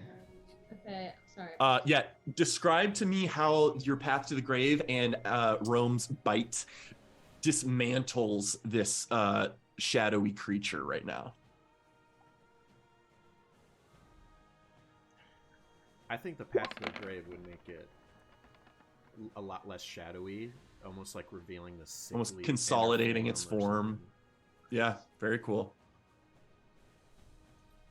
And then Rome, you just eviscerate it for 34 damage. It is immediately dispersed, and then something strange happens. It disappears, and its essence of shadow is siphoned into the nearest hound of ill omen, the one near Telperion, which now grows in size. Okay, I go over there now. Okay. My multi-attack. You cannot currently push through Sarzarinth's space. He is a physical being in there, and I don't think you can squeeze through 5 feet of space here. Oh, Sarzarinth is right here. Well, he's right in the middle of the map. Oh, I'm sorry. He's still on my GM layer, but I forgot the hounds are. I was seeing him. Yeah, I know. He was on my GM layer. My apologies. You're absolutely welcome to charge over there and attack. Sorry about that. Okay. And then I'm using my tail attack to hit him. This is all under Okay. multi-attack, by the way. Yep, understood. Yeah, go ahead and roll it. 1, 20 plus 10.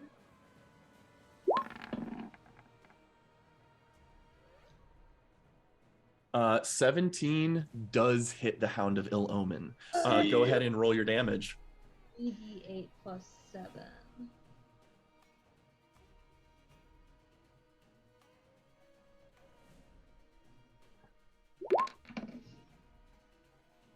$22. You notice it takes a little less damage than you expect as your non-magical tail swipes through it, dispersing some of it, but not as having the physical impact you hoped for, as it is resistant to bludgeoning, piercing, slashing from non-magical attacks. But you definitely damage it. Is there anything that happens with your fire shield, or is that more when you're attacked? That's only when I'm attacked. Okay. So, Okay. yes. Well, with that tail attack, anything else from Rome? That is it. Okay. Jiri, you are up again. Can I climb on top of Rome without moving closer to any of the hounds? And also, am I afraid of the Sure. hounds or am I afraid of Sarzarinth? You're not currently afraid. You don't see the scary visage of Sarzarinth's face. So you're a little, and these wolves, you've overcome fear of wolves before. You're almost emboldened, if anything. Oh, interesting. And you will have to use your climbing speed to climb a 15-foot tall creature. So it will use all of your movement to get on top of Rome. Yikes. Am I able to get to here without going through Rome's space? Like, can I run there? Because she's a huge creature, I think you can run through her legs. I think you can do that. Fair enough. And however, you are 20. That will be your full movement, mobile divided by half because of difficult terrain. Yep.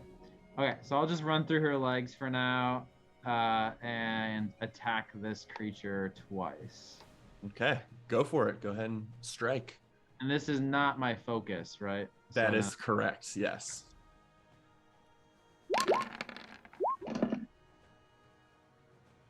Uh, 19 hits, 15 does not, and you realize they have an AC of 16, as I think you've hit.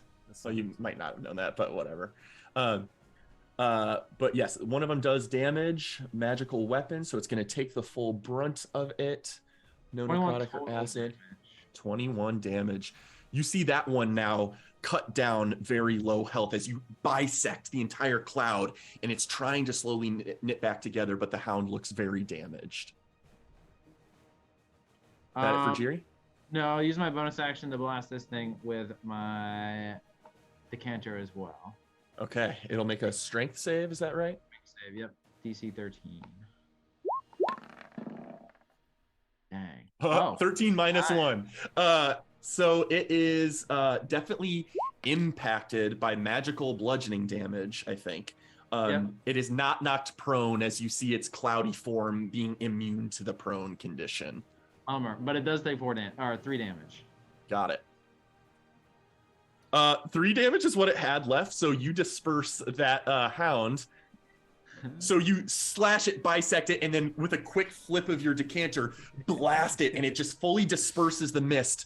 And once more, the essence goes to the nearest hound, the one near Roulette, turning it into a huge spectral hound. Jeebus. And I'm going to make a wisdom save to not be afraid anymore. Correct. Absolutely. +1. 16. Oh, yes, absolutely is a success. Yep. Wow. Success. So as you destroy this wolf, you realize you don't have to be afraid of Sarsarin. Yeah. Wolves aren't scary. Will that do it for Jiri? That's it. Appearance standing right there, he goes, "What do you mean ghouls aren't scary? What are you talking about?" Toby Rama, it is your turn. If you were to use a reaction on your turn, you then essentially wouldn't have one until it got back to your turn again, right? Correct. Okay. So I'm gonna fly on over to flank with Roulette. Almost. This thing. And I assume that hound will want to attack me as I ran away. Yes, as you ran, it will. And this one is not a huge one, it is a normal one, but it will snap at you with its shadow fangs. That'll get 19 to hit for 3 necrotic, and your hit points 10. are reduced by 3. To 3 further away from Oh, the yeah. temp. So, yeah. Yes. Tap. I've taken 3 twice, so I'm down to 6 temp HP. And I will just do a Word of Radiance as Toby bursts with bright, radiant light momentarily. It needs to make a Constitution Word save. of Radiance. Got it. Is there anything that says anything about undead for the purposes of that spell? Just radiant damage. Each creature must succeed on a Constitution saving throw. Constitution save. That is a fail. Oh! And specifically from taking radiant damage, you see its form become corporeal, not from daylight, but from suffering radiant damage, and its resistances seem to diminish. That is 21 damage, because also my radiant soul is active. 21 radiant damage. Gee. Amazing. You see this thing is reduced to roughly half of its vicious form becoming more translucent, less porous, or less like thick, cloudy. Okay. No bonus action. That's my turn. Roulette, you are up. I have my back to it, so I feel like I turn around and I'm like expecting to look it in the face, but I'm looking at its foot now. Yes, and it's snarling down toward you. I And just became more physical in a way that almost makes it scarier. Yeah, I am going to go this way. I'm gonna like hug the pole / Sure, yeah. make sure I'm not leaving its area. You don't have to leave the space, yeah. Seeing where Toby is, trying to get opposite him, and I'm going to. Oh, first, just bear with me for this for 4 rolls really quick. Okay. It does not come into play. Does not come into play. It did not come into play at all. Okay, the webs are gone. Okay, got it. I took 4 rounds of damage, but none of them were higher than a 20. So Are the you webs. interested in Flash of Steel? To I- pick it up? No, I never could have. So the webs are gone. I'm not going to worry about it. I am going to take 2 swings with my flail at this thing. With advantage per flanking. Avec advantagione.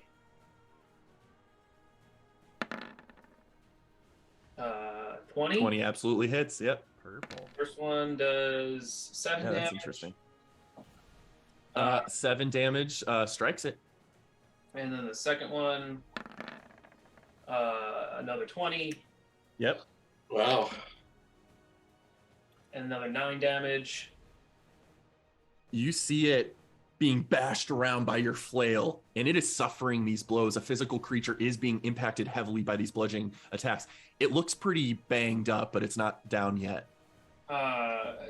Alfie, it's time you did something. And I'm gonna have Alfie unload. 2 of the charges. No, just one of the charges. So it's 3d4 plus 3 at this thing. The begin. Okay. Yeah. Does it look like on death's door? It looks not necessarily on death's door. It's larger and is able to suffer more wounds than the smaller versions of it, but it looks pretty banged up. All at it. 8. Got it. You see those missiles detonate within its form, and you see like tar sprayed from it, and you are definitely suspecting that it's pretty close to death's door. I will. So I've moved to. I'm just gonna move one more over here as my last bit of movement, and I'm gonna have Alfie with Moby 3 on board. Move 1, 2, 3, 4. Just Alfie and Moby combo are gonna move just dead center in the room. Okay.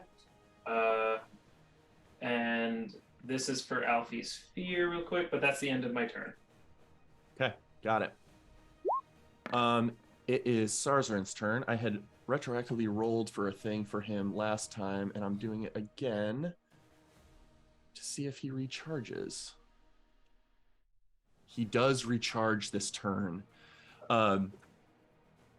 He immediately, the form of this hound, not slain, but being chosen to end early, is siphoned this way into the other one, and they all congeal and become once more the huge, or the gargantuan size of Sarzarin. And his breath recharges. Aims directly at the people he can affect most, this 60-foot cone, toward Rome, toward Moby, Alfie, Jiri, Telperion, and exhales, potentially suffocating all of the sources of light out in that direction. The daylight on the shield, the fire shield's light, not necessarily the spell, but the light. Any magical stones being affected, and I need those people to please make a Constitution saving throw.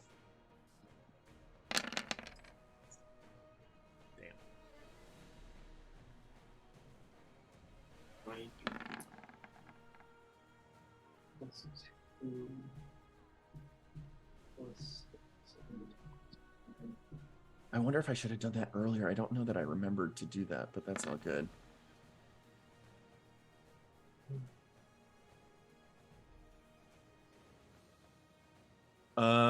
Jiri, fail. Telperion, success. Rome, 17. Wait, no, it's DC 16. So Rome, success. Roulette, success.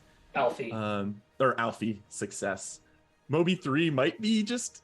No, he has like is he over there? He has 1 hit point, so he's he's done. Yeah, okay. He's on top of Alfie, like attached, but he's so Jiri is the only one who fails, and Jiri, as this breath passes you, you feel your life essence being forced out of you, and then you hear from behind you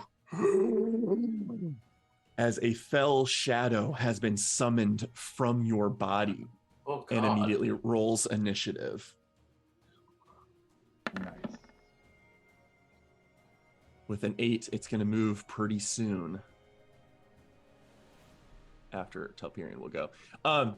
But Jiri, you take 40 damage. Oh. Some of that's going to be absorbed from temp hit points. And Telperion, Rome. Warding bond. Yes.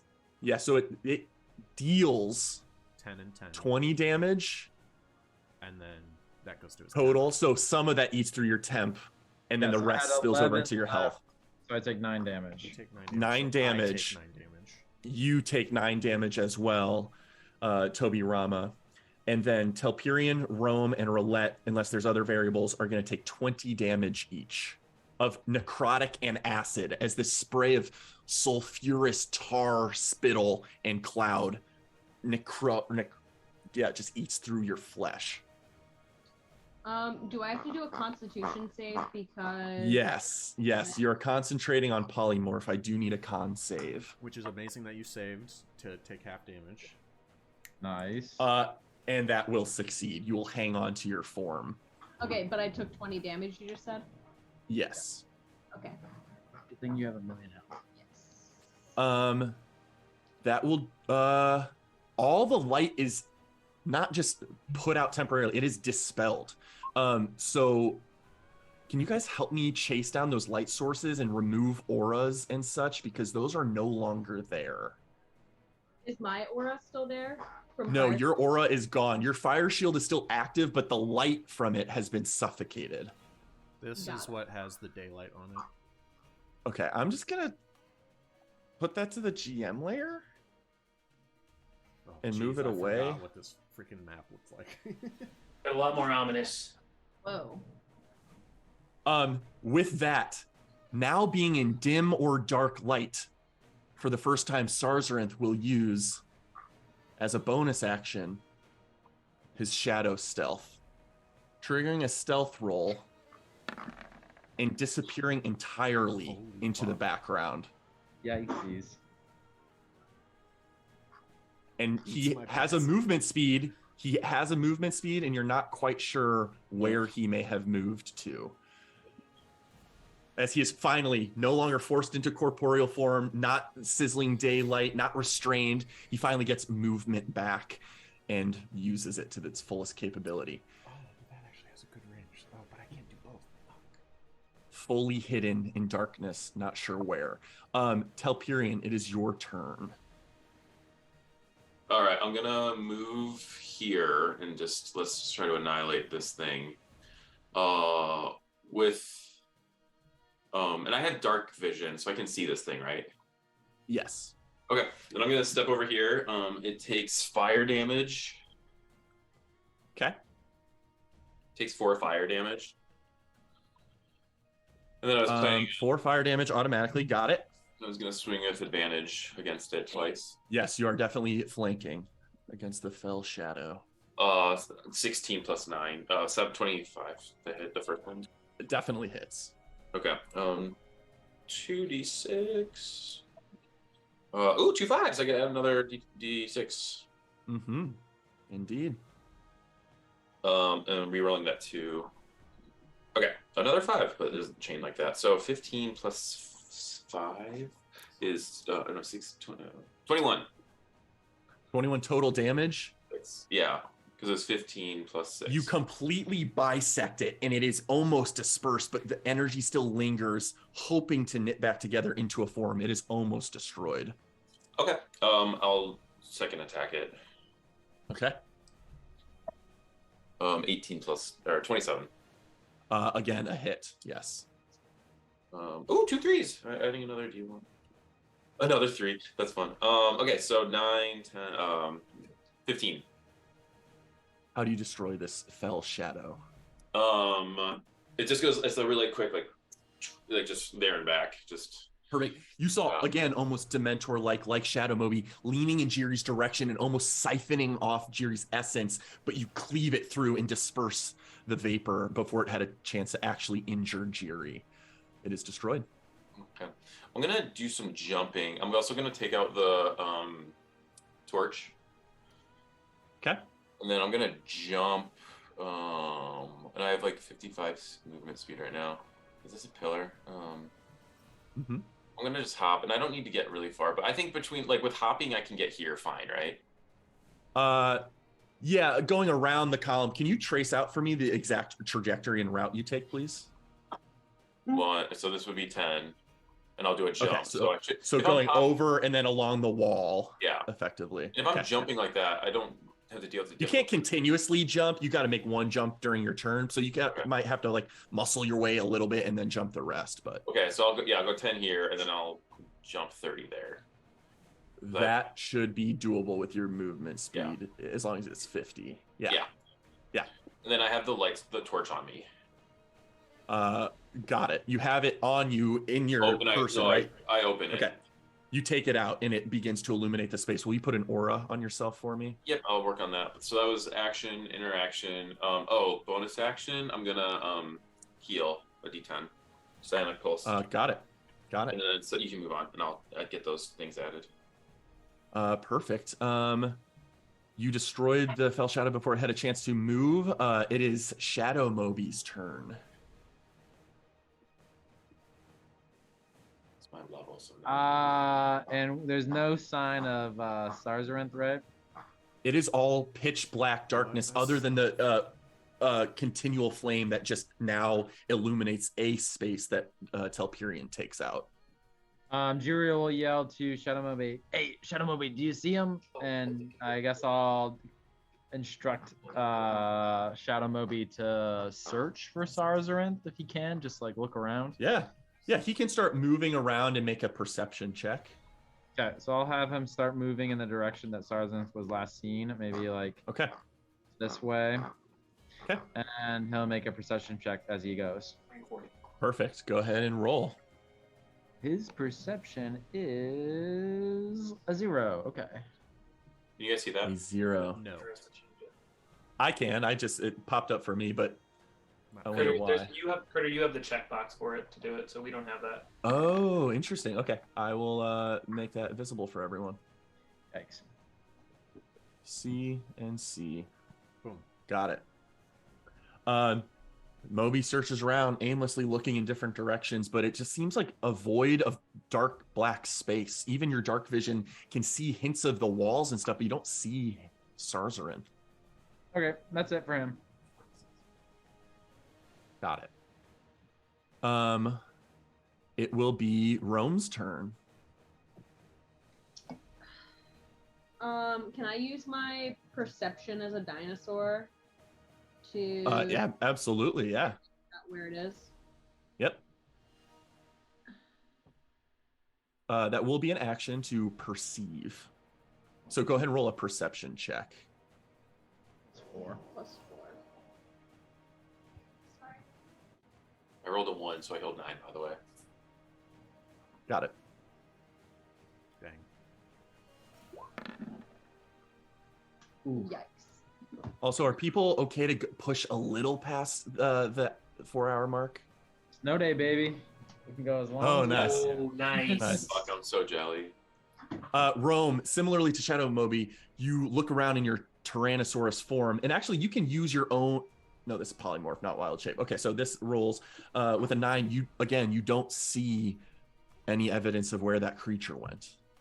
Okay, I like roar, and yeah, be intimidating in that sense. And Very I lift cool. Jiri and put Jiri on my back. Got it. Jira is very willing to ride on top of this T-Rex. Okay, perfect. You are functionally moved to be on top of Rome. Perfect. Critter, just a quick question. I love that. That's so perfect. Are those acid pits still there? It's like cracked earth that's bubbling, but they're not necessarily susceptible. It's still bubbling acid there, so it's potentially damaging, but not falling deep into. Okay, thank you. That is it for Rome. Jiri, you are up, standing atop a monstrous bone colossus of a T-Rex. I'm gonna use my turn to resummon my puffy armor. Okay. Brilliant. I'll cast a spell, repuff myself, and then I will use my bonus action to. I'm gonna hydro pump again, trying to see if we can if the water Sure. will hit.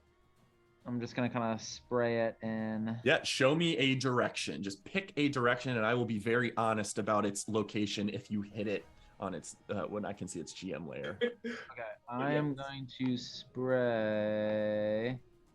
Where might it be? I'm gonna spray into the water. I want to see if it's in its little layer here. So this way, Okay. right past Shadow Moby, or right over him. You spray right in between, in theory, Alfie and Shadow Moby. You launch your thing, and the geyser erupts and pushes in that direction, and you don't sense it impacting anything specifically. Okay. Okay. That it for Jiri? Yeah, that's it. I'm just gonna hang out on top of this T-Rex. Okay. Toby. I'll fly over, hovering above this water, and shout into the darkness as I grab the Kalimvor emblem I had shown to the slain member of the Sertimora. You will never be able to hide from the Sertimora! And from that, I will cast Daylight and shine it out into the open space. Okay.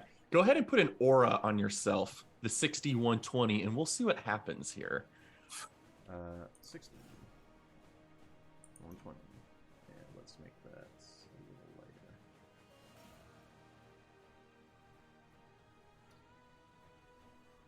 That sounds like it was awesome.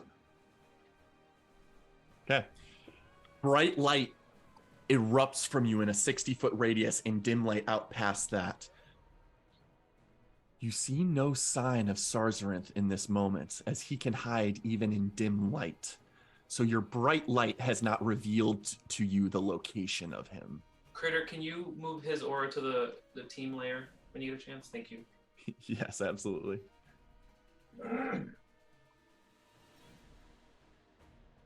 Oh, you know what? I just need to update I have a way to fix that permanently in the future. Sorry about that. Beautiful. Did you fly over the acid pit? Yeah, I'm hovering over it. Okay. And brandished his Sertimora pin that he picked off the elven individual, placing daylight on it, which erupted in the space. Although Sarzarinth still is not to be seen quite yet. Mass healing word cannot be done because I already cast a spell. Which means I am done for my turn. Okay. Roulette, you are up. Bonus action, Alfie's gonna hold one of his reactions to shoot wand of magic missiles if/when Sargeant appears. My action,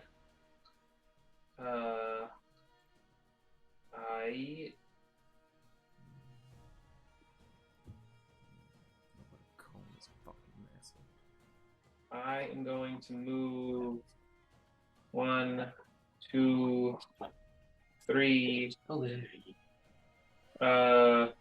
Can I jump on top of that or no? No, I can't. Jump on top of what? No, in addition to like my movement, can I like run 15 feet and then jump? I don't know how jumping Yeah, works. you can run, but not. You've used all 30 of your feet to run 15 feet, so no, you cannot jump at the end of your turn. It's got to be a part of your turn, functionally. Gotcha. I'm just gonna go there. I just want to double check something very quickly. Beautiful. And I am going to use. Oh shit! Where'd it go? Yeah, I'm gonna hold my action to cast Fairy Fire on Sarzarinth as soon as he appears. Okay, got it. That is action, bonus action, reaction, Alfie's reaction. Done. Jump last one. Anyone that's in D&D Beyond might have seen that I just was able to recharge. Sarzarinth recharges his blackout breath. And Jiri, specifically you, having angered Sarzarinth with your false performance, your repeated attacks that have damaged him, from the dim light behind you, making himself known as he inhales and becomes visible. The continual flame is choked out. Oh. The daylight might not be choked out. The daylight is not. It overlaps it. It's not the source. You know what? Because it's the Sertamora pin, I'm going to say it's the source that matters. A cone of horrid black tar shadow erupts from his mouth. In Jiri, what you experience on top of Rome is you're 20 feet high in the air, and right behind you, the maw of Sarzarinth appears level with your body. Everything goes dark, and he exhales. I need Jiri, Rome, Telperion, Alfie, and Shadow Moby to make a Constitution saving throw.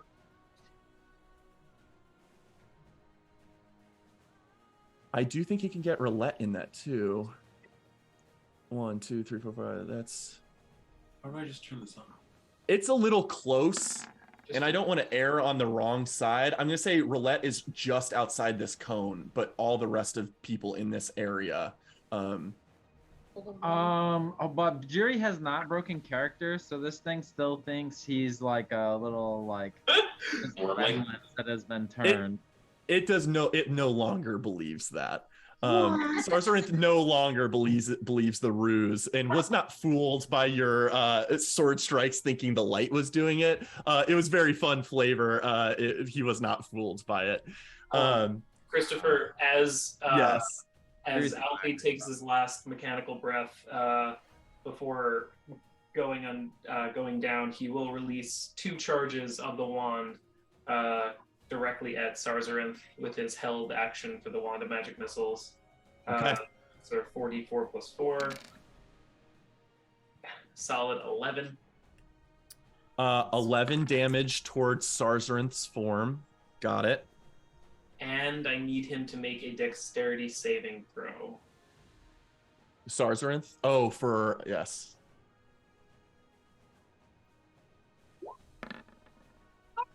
Very nice.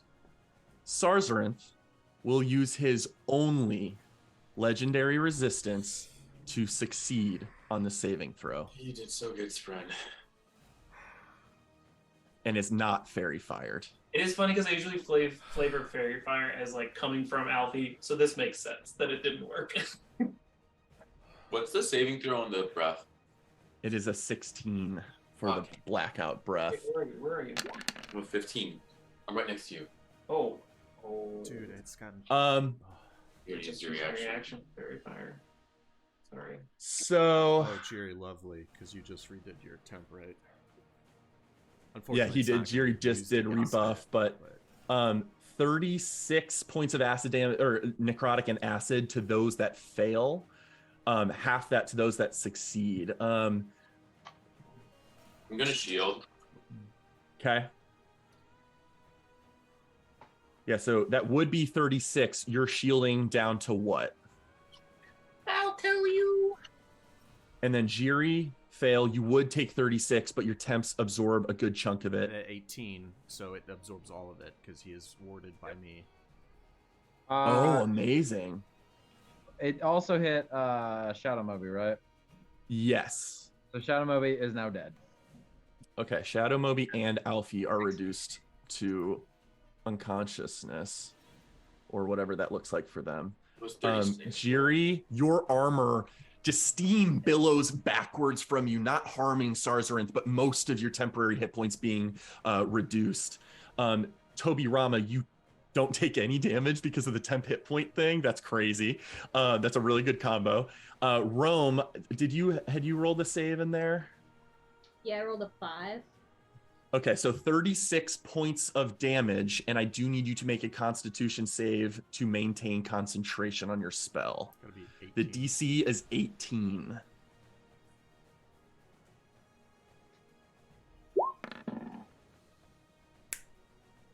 You hold on to your form, but it is injured along the way.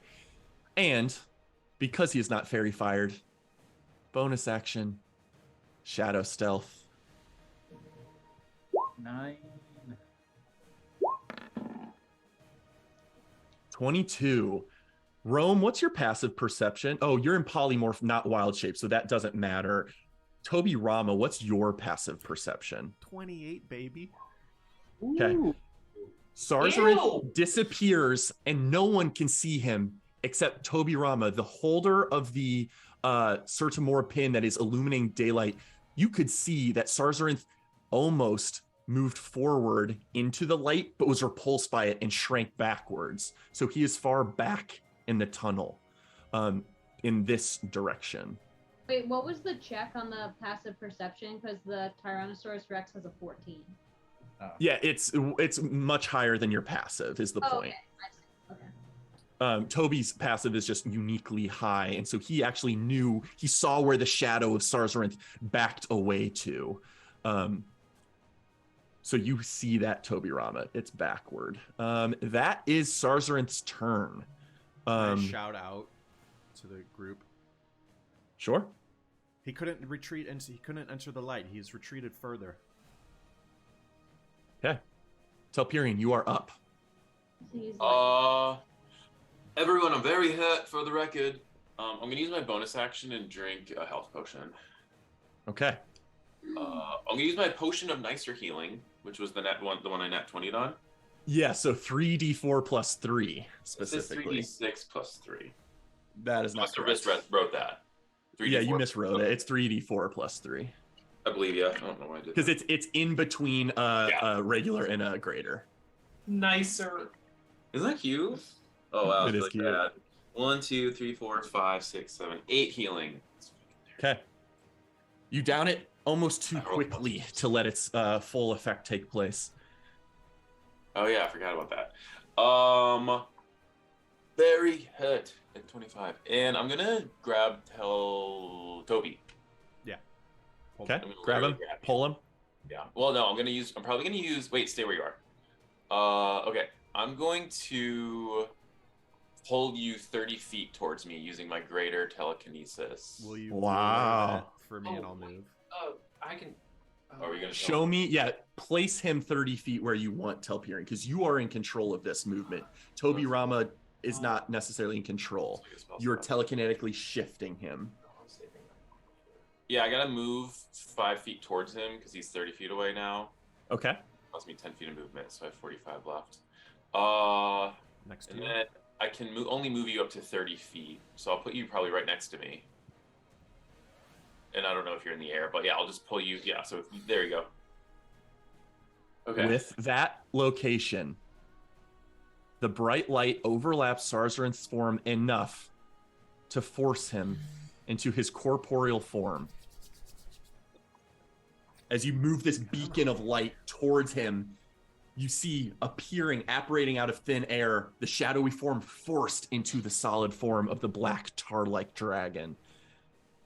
Action, bonus action, anything else, Telperion? That was action. That was bonus action. Yeah, 45 feet of movement. Toby, do you want me to take that symbol and move it towards, or do you just want to keep it? I don't mind. I just could move it for you if you wanted. I will continue to bear this.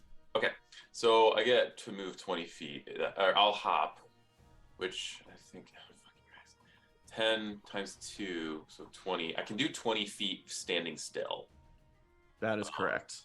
So I'll move 20, and then I don't even know if it matters. What do I have left? I'll have 15 left, so then I can move to 1 square. Got it. Right? Because I can only, because 2 squares would be 20 feet. Yeah, and also, don't your boots give you a passive of your jump distance is doubled? Yeah, I was doubling it because I was doing a standing jump. Okay, got it. Okay.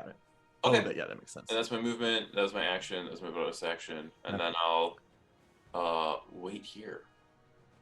Okay. Rome, it is your turn.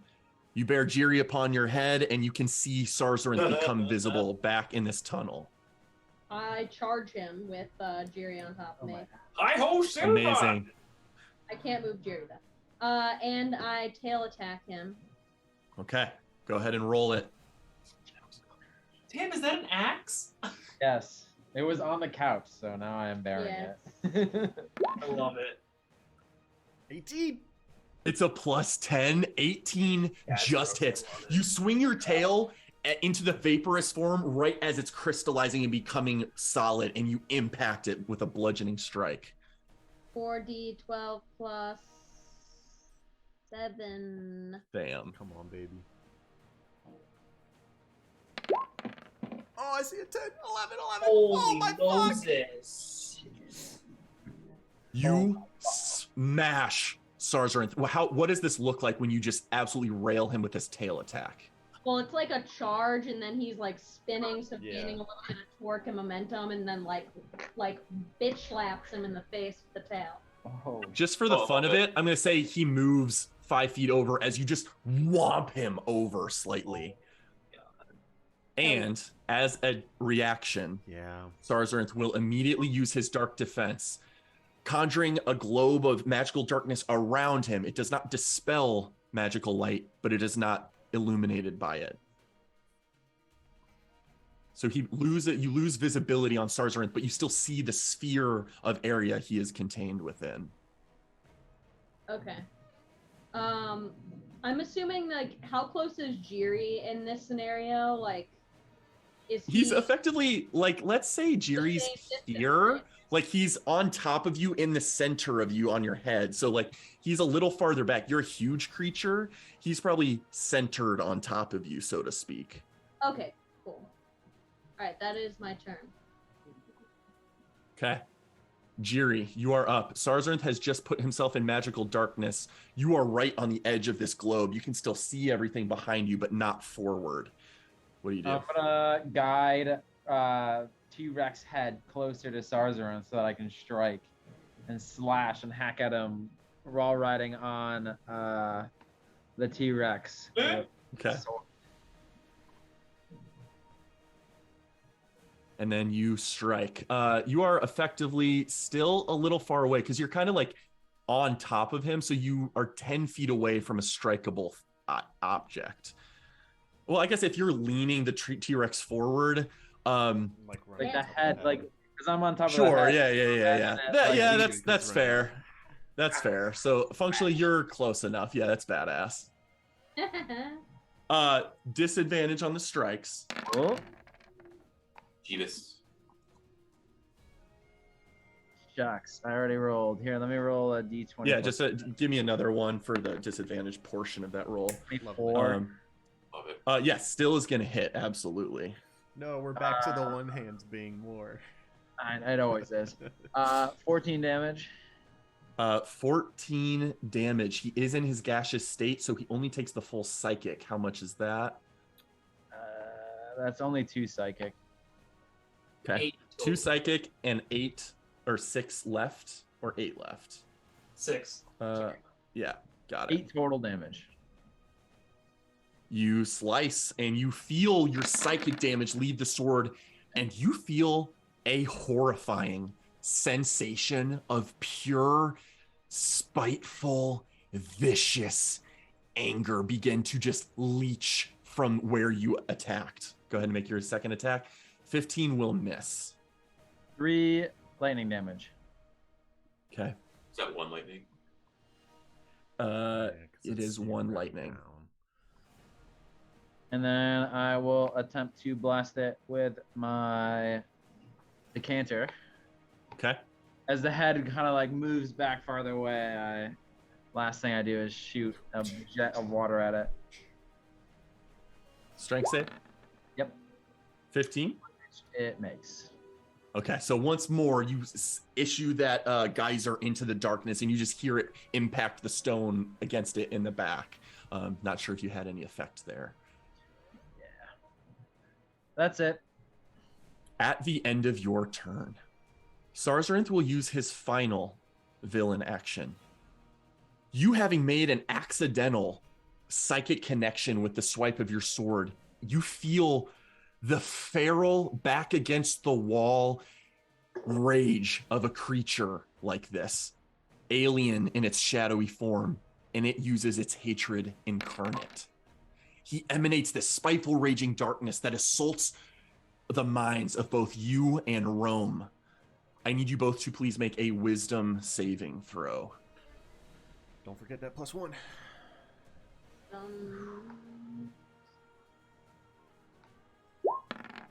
Hell yeah. Oh, yes. And then one from Rome from the form of the T-Rex when you have a chance. Yep, I'm just resetting the roller. Perfect. 16 will fail as it is a 17.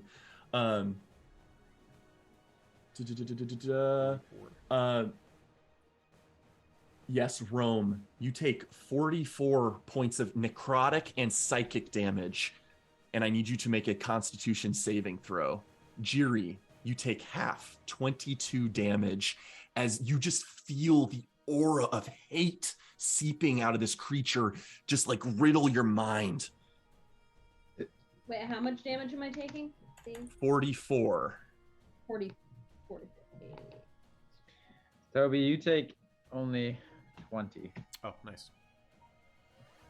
20 Wait, to both of you. You made it, right? Is that a melee attack, or is that not a... It is an aura area of effect attack. Okay.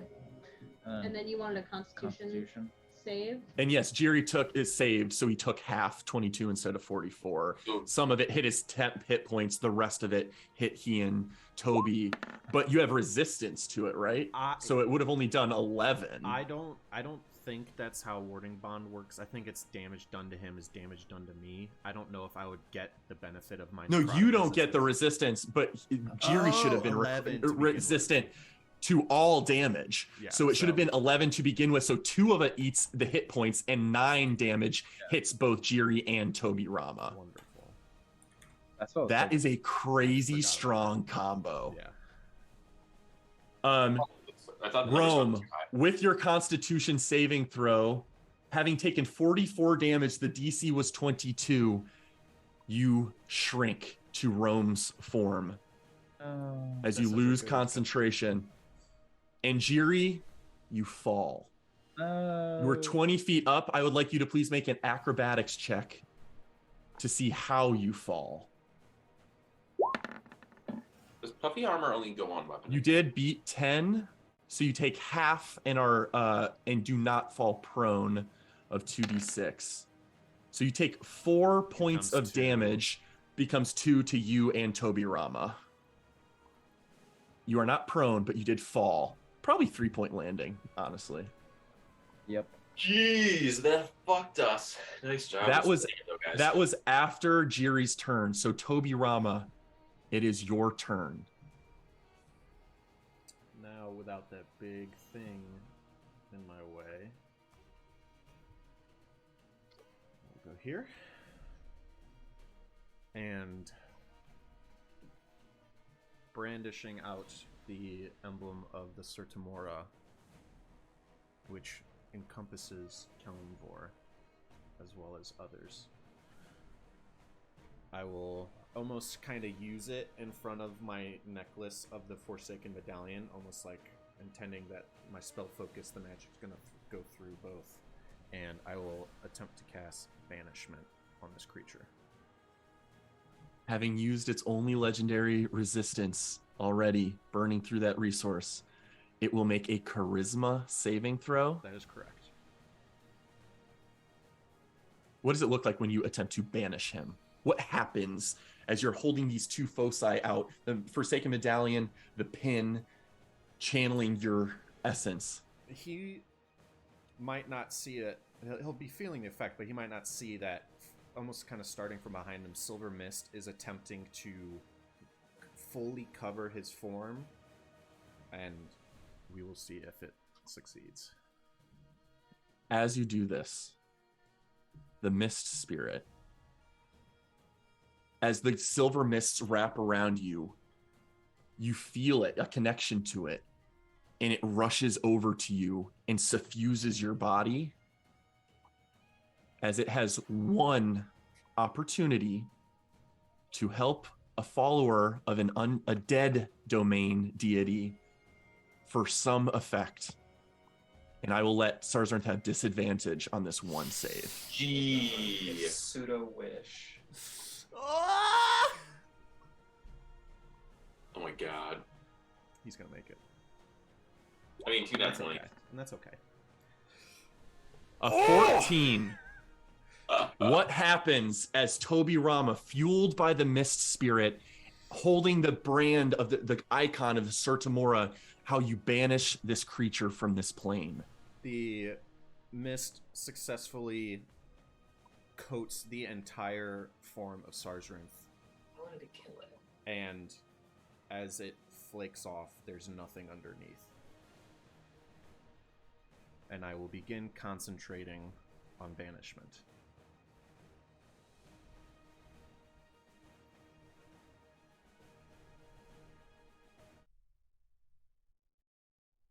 Ash and smoke disperse. And that's where we'll pick it up next time. That Nice fucking job. web was insane. Well, What the fuck, Steve? That was There's some awesome. really good stuff.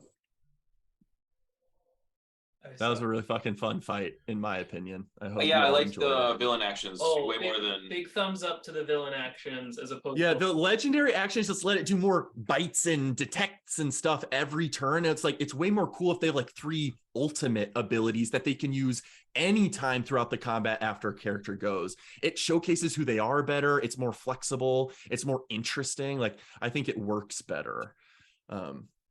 And it's not overpowered in any sense. It's still like just powerful things. And professionals have written books about it that I've manipulated their stat blocks from. So it's like balanced by professionals. So it's like, I thought it was a very fun time to test out the villain actions. I also like it because it makes it feel like in Zelda, like something happens when you get to different tiers, and it's just like it's just more manageable than just like like you're saying, it just Extra takes extra damage. time where every turn it gets to do an extra bite or whatever, which like sometimes kind of gets kind of flat. And it allows more creative freedom to like showcase what the creature can do rather than, oh, more claw attacks. That's such an interesting creature. But like splitting into 4 shadowy hounds that merge back together into its form, I think that's cool. Like It also felt like each of those progressed to a slightly higher intensity as it went on. So they are tiers of ultimates. This last one is a fuck ton of damage, and the way it used it didn't do that much damage, but it was a strong ability. 5d8 and 5d8. It's 10d8 damage to anything within 15 feet of it. If it was near more of you, that could have fucked you all up. But I'm down to 25, which isn't terrible, but pretty close. Jerry, where are you at? You took so many hits.